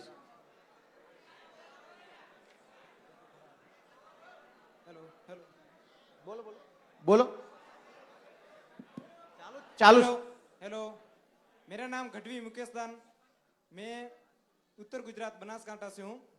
मैं यहाँ भावनगर में 3 साल से रह रहा हूँ और आर्मी की तैयारी कर रहा हूँ। अभी आर्मी की भर्ती निकली थी और उन लोगों ने ऐसा किया, जो भर्ती के बाद हमने भर्ती प्रक्रिया जो कंप्लीट होने के बाद उसको कैंसिल कर दिया, और इन लोगों ने हमारे जो भविष्य के साथ खिलवाड़ किया है और ये बहुत हमारे साथ गलत हो रहा है। तो आपकी सरकार आई और आपको ये सब। मकवाणा किरपालभाई एल भावनगर पश्चिम थी। मकवाणा किरपालभाई आपो अहिया अहिया। આપો આપો યલો ટી શર્ટ વાળા ભાઈને આપો. હા આપો આપો આપો પ્લીઝ મિત્રો, માઇક અહીં આપો.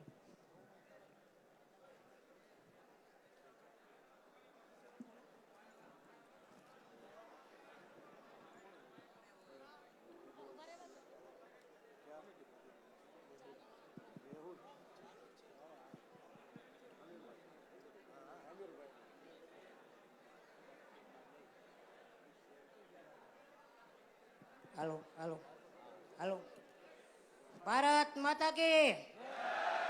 सर ये तो सब परीक्षा वाली बात करी. मैं तो मेरे साथ क्या हुआ, मैं डीजीवीसीएल की एग्जाम दी दिव्यांग में, मैं पास भी हो गया, मेरा डीवी भी हो गया, डिस्ट्रिक्ट में सिलेक्ट कराया. फिर मेरा ऑर्डर नहीं देते लोग को. ये लोग को ऐसा बोलते हैं कि लोकोमोटर डिसेबिलिटी में तुम नहीं चलोगे. मेरे वामनता है ना, हाइट कम है, इसलिए ये असिस्टेंट की भर्ती है. मैं पुलिस में नहीं चल सकता, आर्मी में नहीं चल सकता, तो कलेक्टर स्टाफ में क्यों नहीं चल सकता. मैं पास की, वो 45 मार्क वाला नौकरी करता है, 45 मार्क वाला नौकरी करता है, मेरे को 53 मार्क है, तो अभी मेरे रिजेक्ट कर दिया. अरे ऐसा बहाना बताया कि आपकी हाइट कम है. वो पीजीवीसीएल में सब लेते हैं, से ऊर्जा विभाग थे, પણ ડીજીવીસીએલમાં અમારી જેવા હેન્ડીકેપ ન ચાલે ને પીજીવીસીએલમાં ચાલે. અમે એના માટે હાઈકોર્ટમાં ગયા છીએ. યુવરાજસિંહભાઈ પણ સાક્ષી છે, એ ખુદ મારી રૂમે આવીને મારી મુલાકાત લે છે, મારા ખાસ મિત્ર છે, એટલું મારું ધ્યાન રાખે છે. અમે ગાંધીનગર સચિવાલય સુધી જઈ આવ્યા છે, પણ અમારું કોઈ સાંભળ્યું નથી. પણ હું તો ભગવાનને પ્રાર્થના કરી હતી મેં, ને મારી હાઈ લાગીને એટલે ઉર્જા મંત્રી છે ને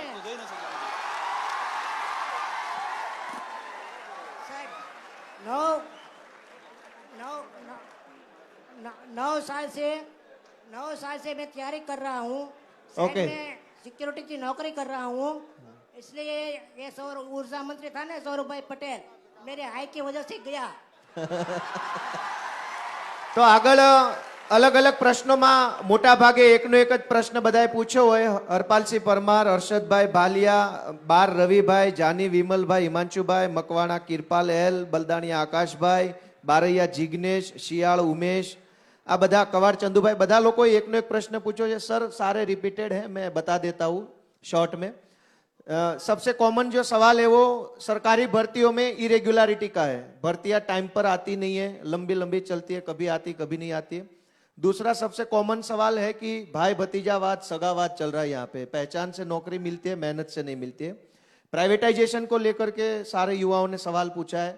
और TET TAT teacher aptitude test जो है उनकी काफी टाइम से परीक्षा नहीं हुई है, वो है. वेटिंग लिस्ट सरकारी भर्तियों में ऑपरेट नहीं किया जाता है, उनको लेकर के कॉमन सवाल है. एक भर्ती कैलेंडर बनाना चाहिए, ऐसा सारे युवाओं का सजेशन है सर. और सबका ये एक सजेशन है कि सारी भर्तियां एक साथ नहीं होनी चाहिए, ताकि हर भर्ती में बैठने का मौका सबको मिले. और एक कॉमन सा सुझाव सबका है कि अच्छे रोड बनाने चाहिए. Thank you.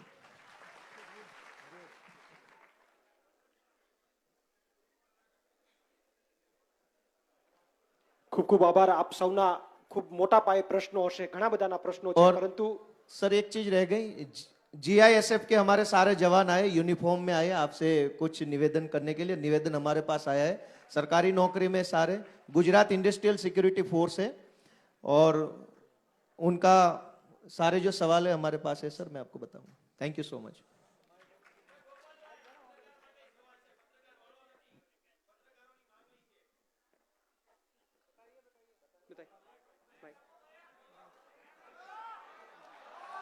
माइक आपो.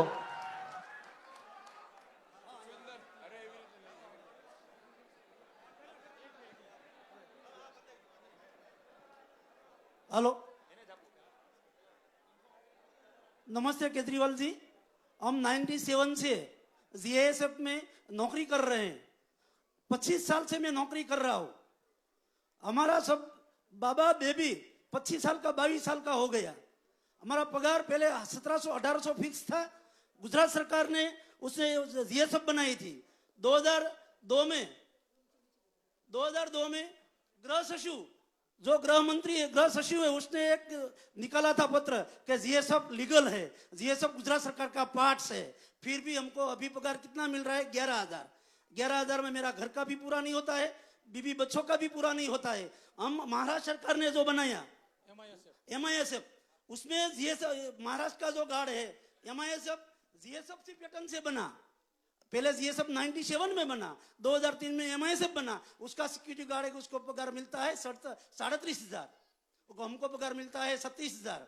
और यहाँ जो भर्ती 11,000 पगार मिलता है। यहाँ जो भर्ती हुई उसमें जो अभी भर्ती वो कर रहे हैं उसमें भ्रष्टाचार आप चाहिए कहीं दुनिया में नहीं देखा होगा। जिस डॉक्टर ने बताया कि इनलीगल है, डॉक्टर ने बताया अनफिट है, तो अनफिट है, फिर भी हमारी ऑफिस ने उसको ऑर्डर दिया। वो युवराज भाई को सभी हमने जो भ्रष्टाचार है वो युवराज भाई को दिया है। हमारी विनती है कि आपकी सरकार आए, हम सरकार में हैं। 25 साल से गुजरात की विधानसभा, गुजरात RTO, गुजरात आपका जो मंदिर है GMB, सभी जगह गुजरात इंजीनियरिंग कॉलेज, सरकारी जगह में हम फर्ज बजा रहे हैं। इतने पगार में हमारा पूरा नहीं होता है, सभी कर्ज भी लेना पड़ता है। एक रिक्वेस्ट है कि तो आपकी सरकार आए तो पहला जीएसएफ का कुछ सोचो, हमको कायमी बनाओ, हमारा पगार पर। और सरू IPS हमारी उसमें CO पद पे वो सब है ना, CO पद पे भाजपा का जो आता है वो रिटायर्ड IPS रखता है, वो रिटायर्ड। तो आप आए तो सरू IPS, उसको सस्पेंड होने का डर लगता है, इसलिए सरू IPS रखो, ऐसी विनती है। और भ्रष्टाचार मिटाओ। जय भीम, जय संविधान। नमस्कार केजरीवाल सर, हमारा पत्रकारों का एक एसोसिएशन है, पत्रकार एकता परिषद, जिसमें 5,000 से अधिक पत्रकार जुड़े हुए हैं। हमने वर्ल्ड बुक ऑफ रिकॉर्ड्स के लिए भी अप्लाई किया हुआ है। हमारा पत्रकारों का जो एसोसिएशन है वो पूरे गुजरात के 33 जिले में है और 242 तालुका में भी है। हमारी कुछ मांगे ऐसी है सर कि पत्रकार है जो इतने सालों से वर्क कर रहा है, पब्लिक के जो प्रश्न क्वेश्चंस होते हैं वो सरकार तक पहुंचाता है, लेकिन पत्रकारों की आमदनी क्या होती है सर? ऐसे बहुत सारे हैं जो बहुत सारे हमको एफर्ट्स मिलते थे पत्रकारों को, वो कुछ सालों से बंद होने लगे हैं धीरे धीरे। तो इसके लिए हमने एक एसोसिएशन क्रिएट किया है। हमारे प्रदेश अध्यक्ष श्री लाभूभाई कातोड़िया भी हमारे साथ है। उनको मैं कहना चाहूंगा कि केजरीवाल सर से कुछ बात हो सके तो आप कीजिए। गुजरात में पत्रकारों की हालत पूरे देश में सबसे कमजोर है, सबसे खराब है। लास्ट 25 साल से पत्रकार को कोई नया फैसिलिटी नहीं मिला है, 1 रुपया भी नहीं मिला है, नया दाम भी जाहिरात का नहीं मिला है। लेकिन 8-10 फैसिलिटी जो सरकारी थी वो भी छीन गई है। नहीं मकान मिलता, नहीं सोसाइटी का प्लॉट मिलता है कॉलोनी बनाने के लिए, नहीं यात्रा मिलती है, कुछ नहीं। जो जाहिरात मिलती थी छोटे पत्रकारों को वो भी आधी हो गई है। सबको, मंत्री को, धारासभ्य को और सांसद को मोंघवारी का लाभ मिलता है, पत्रकारों को 25 साल से मिला नहीं है। वो जो था वो भी छीन गया है। हमने पूरे गुजरात में घूम के 33 जिले में कारोबारी के साथ संगठन किया है। 252 तालुका में भी कारोबारी के साथ संगठन किया है और नजदीक के दिन में हम 5,000 पत्रकारों का अधिवेशन भी करने वाले हैं। सरकार के पास ज्यादा बार हमने रजूआत की है, लेकिन चर्चा के लिए पहले तो बुलाते नहीं थे। 60% धारासभ्य और सांसद सभ्यों ने भी लिखित दिया है कि इसकी मांग व्याजबी है, उसको मदद करो, लेकिन कोई सुनता नहीं। हमको चर्चा करिए, सीएम बुलाता नहीं है। लास्ट में प्रदेश अध्यक्ष के साथ 2 बार टेबल टॉक हुआ है। उसने कुछ किया है कि इसकी 7-8 मांग हम आपकी स्वीकारेंगे, लेकिन आप सरकार के विरुद्ध लिखना बंद कर दो, वो उसकी कंडीशन है। लेकिन हम कोई सौदे का काम उसके पास नहीं करना चाहते। आप प्रेस मीडिया गुजरात का उत्थान करने के लिए कौन सी पॉलिसी लगाएंगे? गुजरात के पत्रकारों को स्वाभिमान से जीने के लिए, काम करने के लिए आप कौन सी पॉलिसी हमको देंगे? उसका हम इंतजार करते हैं। ખૂબ ખૂબ આભાર તમામ મિત્રો જે છે હવે મુખ્ય આપણે માનનીય અરવિંદજીને સાંભળવાના છે. જે પ્રશ્નો છે એમનો જવાબ લેવાનો છે. परिपक्वता ये नहीं कि बड़ी बड़ी बातें करे. अरे परिपक्वता ये नहीं कि बड़े बड़ी बातें करे. परिपक्वता तो ये है कि छोटी सी छोटी बात को सुने और उसको समझे. तो ये તમારી છોટામાં નાનામાં નાની વાતને આજે સમજવા માનનીય અરવિંદ કેજરીવાલજી દિલ્હીના મુખ્યમંત્રી આપણી વચ્ચે આવ્યા છે, ત્યારે હું એમને નમ્ર અપીલ કરી કે આપની વચ્ચે પોતાનું માર્ગદર્શન આપો.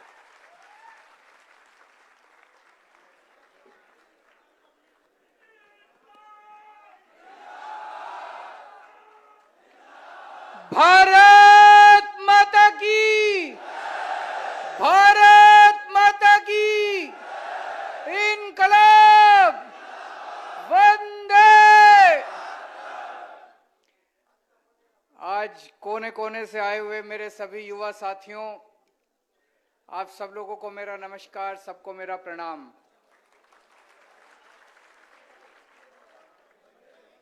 मुझे लग रहा है आप लोगों की जितनी ऊर्जा देखी अभी मैंने, जितनी एनर्जी देखी, ये इसमें से कुछ टीवी वाले तो चला रहे होंगे, वो देख रहे होंगे वहां पे बैठ के। तो मैं सोच रहा था कि अभी सुन रहे थे कि मनीष सिसोदिया को अगले 10 दिन में गिरफ्तार करेंगे, लेकिन अब तो मुझे लगता है अगले 2-3 दिन में ही गिरफ्तार कर लेंगे इनको। दोस्तों, आज महाराजा कृष्ण कुमार सिंह जी के धरती पे आके बहुत अच्छा लग रहा है। वो एक बहुत महापुरुष थे, महान व्यक्ति थे। आजादी के बाद सबसे पहले देशभक्ति का जज्बा दिखाते हुए उन्होंने अपनी रियासत सरदार पटेल को सौंपी थी। और जैसा अभी ईशुदान भाई ने बताया कि उनके इलाके के अंदर कहीं चोरी हो जाती थी तो या तो पुलिस उस चोर को पकड़ के सामान वापस दिलाती थी, और अगर पुलिस सामान वापस ना दिला पाए तो सरकारी खजाने से उस आदमी को उसका हर्जाना भरा। ऐसी महान शख्सियत को आज इस मंच के और इस धरती से मैं भारत सरकार से अपील करता हूं कि ऐसी महान शख्सियत को भारत रत्न से नवाजा जाए।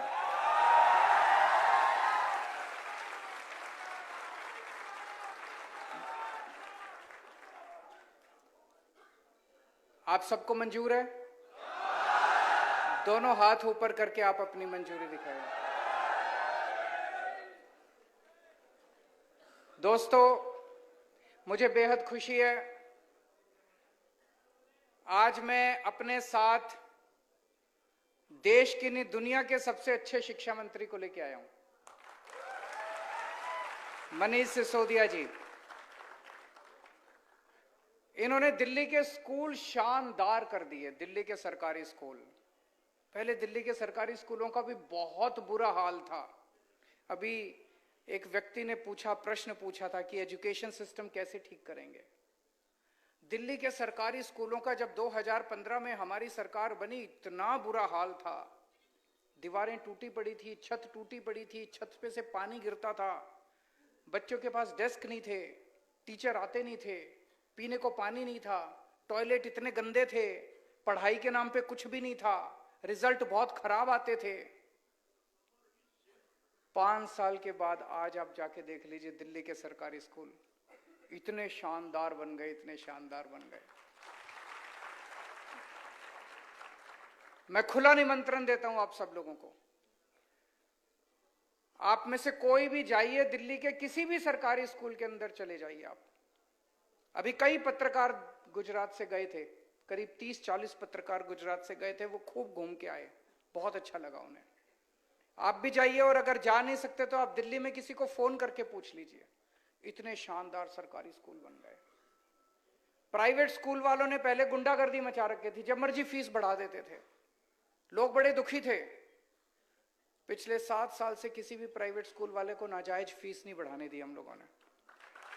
ऑर्डर पास कर दिए, जितने प्राइवेट स्कूल थे सबका ऑडिट करवाया हमने, चार्टर्ड अकाउंटेंट से ऑडिट करवाया, और जब ऑडिट के नतीजे आए तो पता चला किसी प्राइवेट स्कूल ने 30 करोड़ की एफडी करा रखी है बैंक में, 40 करोड़ की एफडी करा रखी है। हमने ऑर्डर किया, एफडी तुड़वाई और बच्चों के पैसे वापस कराए। पहली बार भारत में हुआ होगा, भारत में पहली बार हुआ होगा कि प्राइवेट स्कूल वालों ने बच्चों के पेरेंट्स को उनके अकाउंट में पैसे वापस करे। ऐसा कभी नहीं हुआ। और 2-2 साल पुरानी फीस वापस करी, 3-3 साल पुरानी फीस वापस करी। ऐसे शख्स की फोटो, अमेरिका तो दुनिया का सबसे ताकतवर देश है। अमेरिका के सबसे बड़े अखबार न्यूयॉर्क टाइम्स के फ्रंट पेज पे इनकी फोटो छपी। दिल्ली के सरकारी स्कूल के बच्चों की फोटो छपी न्यूयॉर्क टाइम्स में फ्रंट पेज पे, दिल्ली के सरकारी, इनकी मनीष सिसोदिया की फोटो छपी। तो इनके नेता ने इनको बुलाया, क्या है ये, सिसोदिया की फोटो कैसे छप गई, हमारी क्यों नहीं छपी? तो उन्होंने कहा सर इन्होंने पैसे खिलाए थे उनको। तो बोले 10 गुना पैसे दे दो उनको, हमारी छपवाओ। तो उन्होंने न्यूयॉर्क टाइम्स को फोन किया, बोले $1 मिलियन देंगे, हमारे नेता की फोटो छापो। बोले नहीं छापेंगे। फिर उन्होंने दोबारा वापस आए, नेता ने कहा और पैसे बढ़ा दो। उन्होंने कहा 100 करोड़ रुपया देंगे, हमारे नेता की फोटो छापो। न्यूयॉर्क टाइम्स वालों ने कहा ये तुम्हारे वाला मीडिया नहीं है,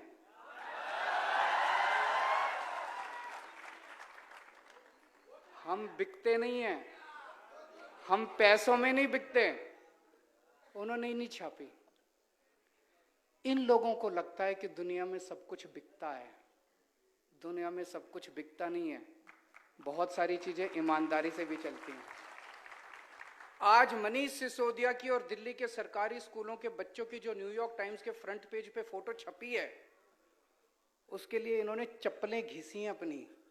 रोज सवेरे 6 बजे उठ के, पिछले 7 साल से मैं जानता हूं मनीष सिसोदिया रोज सवेरे 6 बजे उठ के सरकारी स्कूलों का दौरा करने निकलते हैं।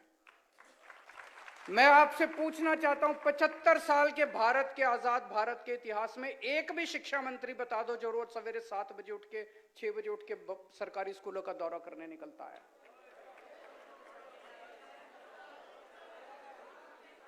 कोई नहीं निकलता। अभी आप लोगों ने कई प्रश्न पूछे, पेपर फूटने के बारे में पूछा, इसका जवाब दूंगा मैं डिटेल में। रोजगार के बारे में पूछा, टीईटी टीएटी एग्जाम के बारे में पूछा, उसका भी जवाब दूंगा। अभी एक हैंडीकैप भाई ने पूछा क्लरिकल स्टाफ में क्यों नहीं हो सकता। बिल्कुल हो सकता है, हमारी सरकार बनेगी, हम रूल बदलेंगे।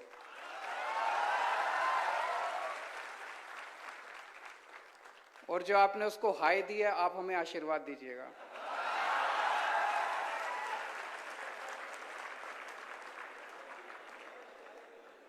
जीआईएसएफ के इतने सारे साथी आए हुए हैं, आप लोग जनता की बहुत सेवा करते हैं। मैं आपकी बात से सहमत हूं। 11,000 रुपए में आज किसका गुजारा चलता है, और वो भी 25 साल की नौकरी करने के बाद। आप हमारी सरकार बनाइए, 1 महीने के अंदर आपको आपका हक दिलवाया जाएगा, आपको न्याय दिलवाया जाएगा, आपको पूरी तनख्वाह दिलवाई जाएगी। हमारे पत्रकार भाइयों ने अभी अपने मुद्दे उठाए। मुझे सबसे इंटरेस्टिंग आपकी बात यह लगी कि चर्चा के लिए भी नहीं बुलाते। इनको अहंकार हो गया है, इनको गरूर हो गया है। 27 साल की सत्ता में रहने के बाद इनको लगता है, हम कई बार गुजरात में जब आते हैं तो यहाँ के नेताओं से बात करते हैं, बीजेपी वालों से, हमने कहा कुछ करते क्यों नहीं हो? कहते हैं जरूरत क्या है, क्यों करें, ऐसे ही वोट मिल रहे हैं, कहां जाएंगे लोग? बोले कांग्रेस को देंगे तो कांग्रेस वाले हमारे में आ जाएंगे। पहली बार इनकी नानी याद आ रही है, आम आदमी पार्टी आ गई है। तो मैं पत्रकार बंधुओं से सबसे कहना चाहता हूं, जितने सरकारी फैसिलिटीज आपको बंद की गई सारी दोबारा चालू कराएंगे, आपके साथ बैठेंगे, और जो जो फैसिलिटीज हो सकती हैं आप वो सारी फैसिलिटीज आपको देंगे, और आपसे निवेदन करेंगे हमारी सरकार बनने के बाद हमारे पक्ष में मत छापिएगा, हमारी त्रुटि निकालिएगा।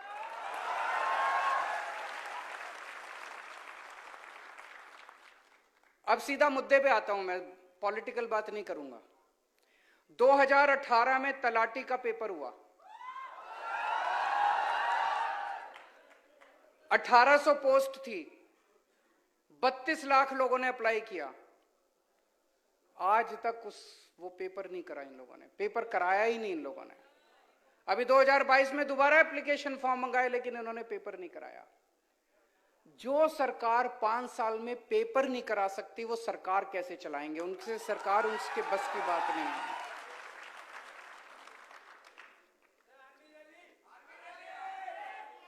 आ रहा हूं। तो आज मैं आपको आश्वासन देता हूं, दिसंबर में आम आदमी पार्टी की सरकार बनेगी, फरवरी में तलाटी का पेपर होगा।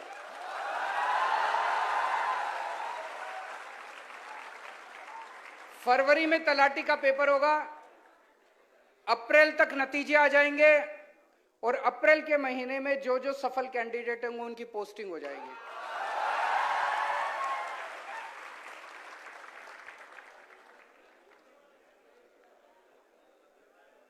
एक जो सब लोग जिस मुद्दे से दुखी हैं कि पेपर बहुत फूटते हैं, इतने पूरे देश में दिवाली पे पटाखे नहीं फूटते जितने गुजरात में पेपर फूटते हैं।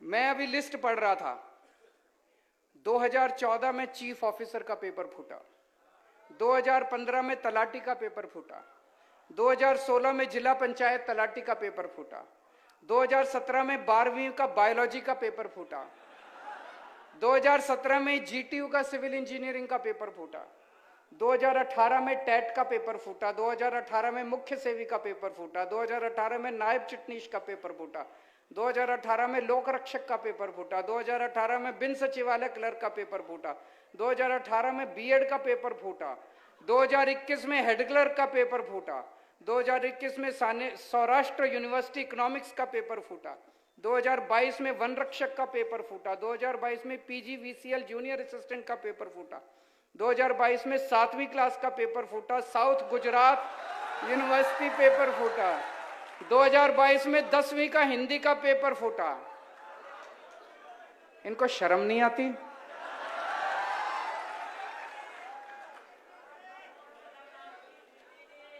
इनसे पेपर नहीं होते, ये सरकार कैसे चलाएंगे? आप लोग क्यों वोट देते हो इनको? ऐसे लोगों को क्यों वोट देते हो जिनसे पेपर नहीं होते? वो सरकार कैसे चलाएंगे? सरकार चलाना बड़ा मुश्किल काम है, इनसे एक पेपर नहीं होते, आपने इनको इतनी बड़ी जिम्मेदारी दे दी। कोई जेल गया क्या आज तक पेपर फूटने की वजह से? अब जेल जाएगा, अब जेल जाएगा। मध्य प्रदेश में तो व्यापम घोटाला हुआ था, ये तो महाव्यापम घोटाला चल रहा है। गुजरात के अंदर तो महाव्यापम घोटाला चल रहा है। मनीष सिसोदिया ने कोई गलत काम नहीं किया, झूठा केस बना के सीबीआई इनके यहां भेज दी, लेकिन आज तक पेपर फूटने वाले के यहां किसी के यहां सीबीआई नहीं गई, सीबीआई की रेड नहीं, कोई सीबीआई। क्यों? वो सारे इन्हीं के लोग हैं जो पेपर फोड़ते हैं। तो हमारी सरकार बनेगी, कानून लेके आएंगे, पेपर फोड़ने वालों को कम से कम 10 साल की सजा होगी।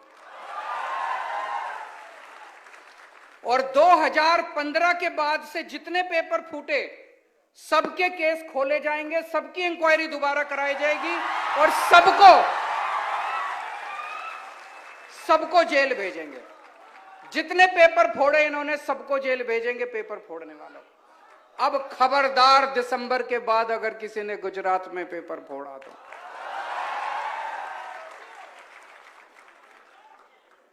दोस्तों, अभी तक सुनते हैं रिश्वत से, एक भी बहुत बड़े नेता इनके कहते हैं सरकारी नौकरी केवल पार्टी के लोगों को पहले मिलेगी। बोला ना एक इनके ने, तुम्हारे पिताजी की है सरकारी नौकरी?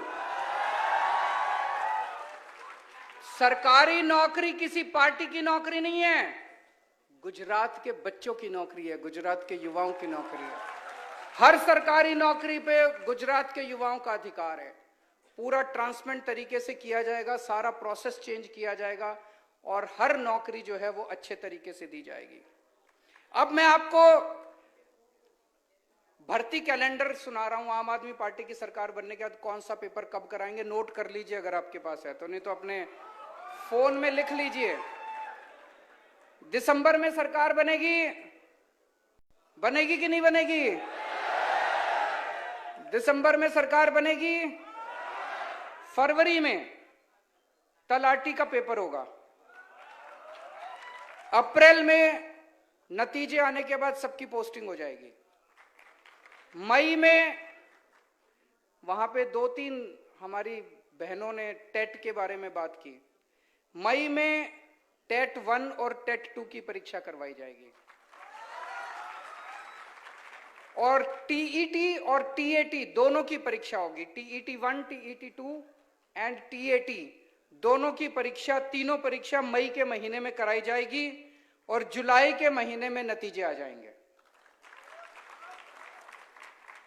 जुलाई में जितने टीचर काम कर रहे हैं, जितने कर्मचारी काम कर रहे हैं, उनको एक मौका दिया जाएगा कि आप लोग बताइए कि आपको किस जिले में पोस्टिंग करवानी है अपनी। अभी हमने सुना कि एक आदमी इधर पोस्टिंग है, उसकी फैमिली उधर रहती है, वो दोबारा पेपर देता है, फिर उधर हो जाता है, तो ये खाली हो जाती है पोस्ट, उसके बाद दिक्कत। तो जुलाई के महीने में सबको मौका दिया जाएगा, सारे कर्मचारियों को, आप अपनी मनपसंद की डिस्ट्रिक्ट में चले जाइए। वो सब लोग अपनी अपनी डिस्ट्रिक्ट में चले जाएंगे। अगस्त के महीने में जितनी टीचर्स की वैकेंट पोस्ट हैं, उनकी सबकी भर्ती प्रक्रिया शुरू की जाएगी, उनके पेपर कराए जाएंगे। अक्टूबर के महीने तक सारे टीचर्स की पोस्टिंग, नए टीचर्स की पोस्टिंग कर दी जाएगी। नवंबर के महीने में सब इंस्पेक्टर और असिस्टेंट सब इंस्पेक्टर की भर्ती शुरू की जाएगी और दिसंबर के महीने में सबको पोस्टिंग कर दी जाएगी। मंजूर है? ठीक है ना? गलत तो नहीं है? तो ये भर्ती कैलेंडर हमारी तरफ से आपको गारंटी है। दूसरा, दिल्ली में जैसे अभी मनीष सिसोदिया जी ने बताया, हमने 12 लाख बच्चों को रोजगार दिलवाए हैं पिछले कुछ सालों में। तरह तरह के तरीके से, अलग अलग तरीके से पोर्टल खोला, जॉब फेयर लगाए, जॉब मेला लगाया, रोजगार के लिए हमने काफी काम किया, सरकारी नौकरियां निकाली, प्राइवेट नौकरियां निकाली, 12 लाख बच्चों को रोजगार दिलाया। तो रोजगार दिलाना आता है हमको, हमारी नीयत भी साफ है। तो मैं गारंटी देता हूं, गुजरात के हर युवा को हम 5 साल के अंदर रोजगार दिलाने की कोशिश करेंगे, 5 साल के अंदर हर युवा को। लेकिन जब तक रोजगार नहीं मिल जाता, तब तक बेरोजगार युवा को 3,000 रुपए हर महीने बेरोजगारी भत्ता दिया जाएगा। कल मैं किसी से बात कर रहा था, वो कह रहा था पैसा कहां से आएगा। फिर मैंने उसको 2 आर्टिकल दिखाए। मैंने कहा देखो, ये 2 स्कैम बंद हो गए तो बेरोजगारी भत्ते का सारा पैसा आ जाएगा। इतना लूट मचा रखी है इन्होंने, इतनी लूट मचा रखी है इन्होंने, पैसे की कमी नहीं है, चिंता मत करना।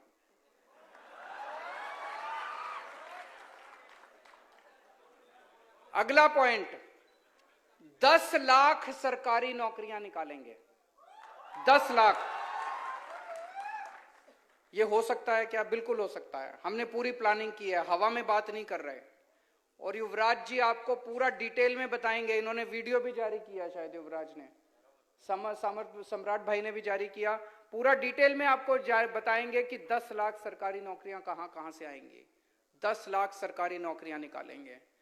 पेपर फूटने के खिलाफ जो मैंने अभी बताया, कानून लेके आएंगे।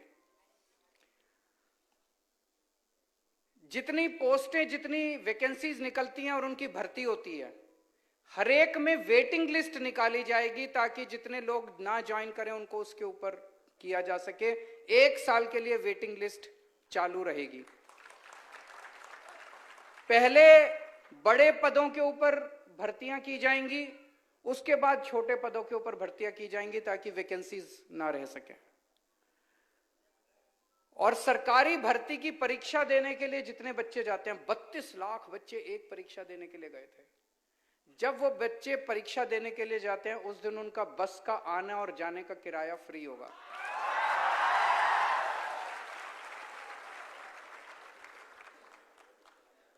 और कई बच्चों ने कहा कि जब भी सरकार आती है 4 साल कुछ नहीं करती, फिर 5वें साल में भर्ती निकालती है, और 5वें साल में भर्ती निकालने के बाद आधों को मिलती है और फिर उसके बाद 4 साल तक ऐसे ही लटक। हमारी अभी पंजाब में सरकार बनी है, सरकार बनते ही हम लोगों ने नौकरियां निकालनी चालू कर दी। 26,000 बच्चों को अभी नौकरियां देने वाले हैं, 36,000 बच्चों को पक्का करने वाले हैं। जैसे ही हमारी सरकार बनेगी, मैंने आपको भर्ती कैलेंडर बता दिया, पहले साल से ही आपको सारी भर्तियां चालू हो जाएंगी।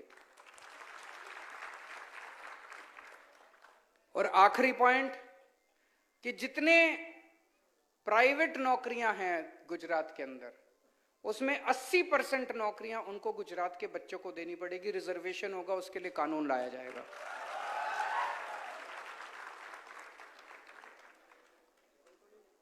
आपसे पूछना चाहता हूं, मैं आज दिल्ली का सीएम गुजरात के युवाओं से बात करने के लिए आया। कभी गुजरात के सीएम ने गुजरात के बच्चों से ऐसे आमने सामने बैठ के बात की क्या? मैं उनसे निवेदन करता हूं अब 3 महीने रह गए, इन 3 महीनों में एक बार तो चर्चा कर लीजिए अपने बच्चों के साथ, एक बार तो अपने बच्चों के साथ चर्चा कर लीजिए। और ये इन लोगों ने मीडिया को खूब डरा रखा है। मीडिया वाले लोग बहुत अच्छे हैं, मीडिया को इन्होंने खूब डरा रखा है। सारे मीडिया को उन्होंने ऑर्डर जारी किया हुआ है कि किसी भी डिस्कशन में आम आदमी पार्टी वालों को नहीं बुलाना। अखबारों को कहा हुआ है कि आम आदमी पार्टी की खबर नहीं छपनी चाहिए। तो मैं आज गुजरात के युवाओं को अपील करना चाहता हूं, अपने अपने सोशल मीडिया को उठा लेना और ये वाला चुनाव सोशल मीडिया के ऊपर लड़ेंगे। सारे युवा आज ही जितना हो सकता है फेसबुक के ऊपर, ट्विटर के ऊपर, इंस्टाग्राम के ऊपर, लिंक्डइन के ऊपर, जितना हो सकता है हर एक के ऊपर आप डालो कि इस बार सब लोग आम आदमी पार्टी को वोट दो। जैसे हम लोगों ने दिल्ली बदली, फिर पंजाब बदल रहे हैं, आप सबके साथ मिलकर गुजरात को भी बदलेंगे, नया गुजरात बनाएंगे। जो मेरे को लग रहा है गुजरात एक बड़ा बदलाव मांग रहा है। 27 साल में इन लोगों से तंग आ गया गुजरात एक बड़ा बदलाव की तरफ जा रहा है। हम सब मिलके अब एक नया गुजरात बनाएंगे। भारत माता की।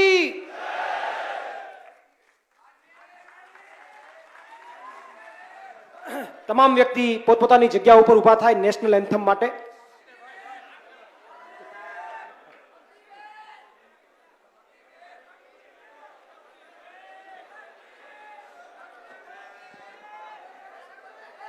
अग्निवीर, ये बड़े दुख की बात है, ये बड़े दुख की बात है कि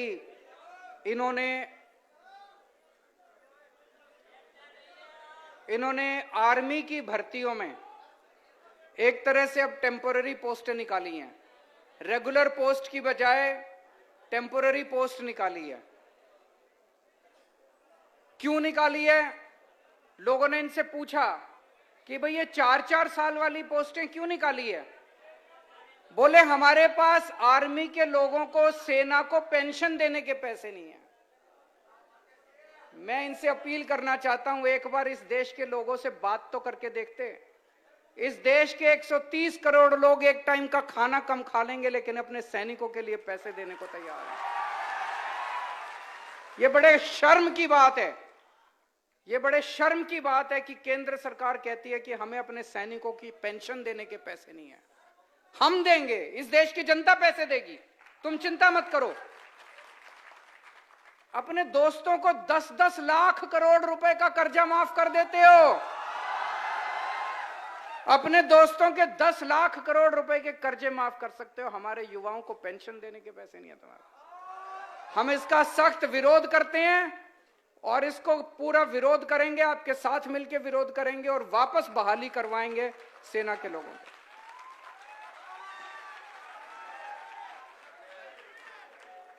તમામ વ્યક્તિઓ પોતપોતાની જગ્યા ઉપર ઊભા થાય નેશનલ એન્થમ માટે.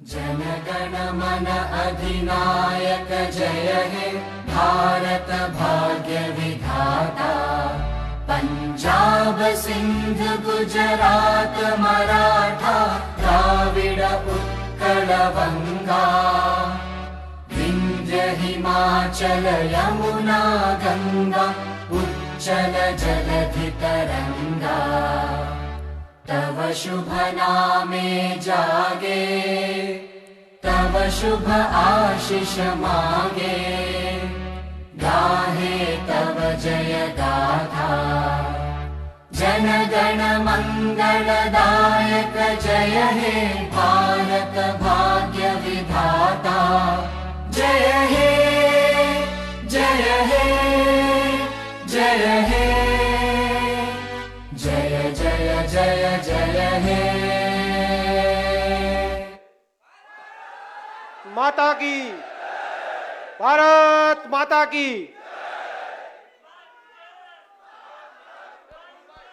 मेरा रंग दे बसंती चोला मेरा रंग दे बसंती चोला.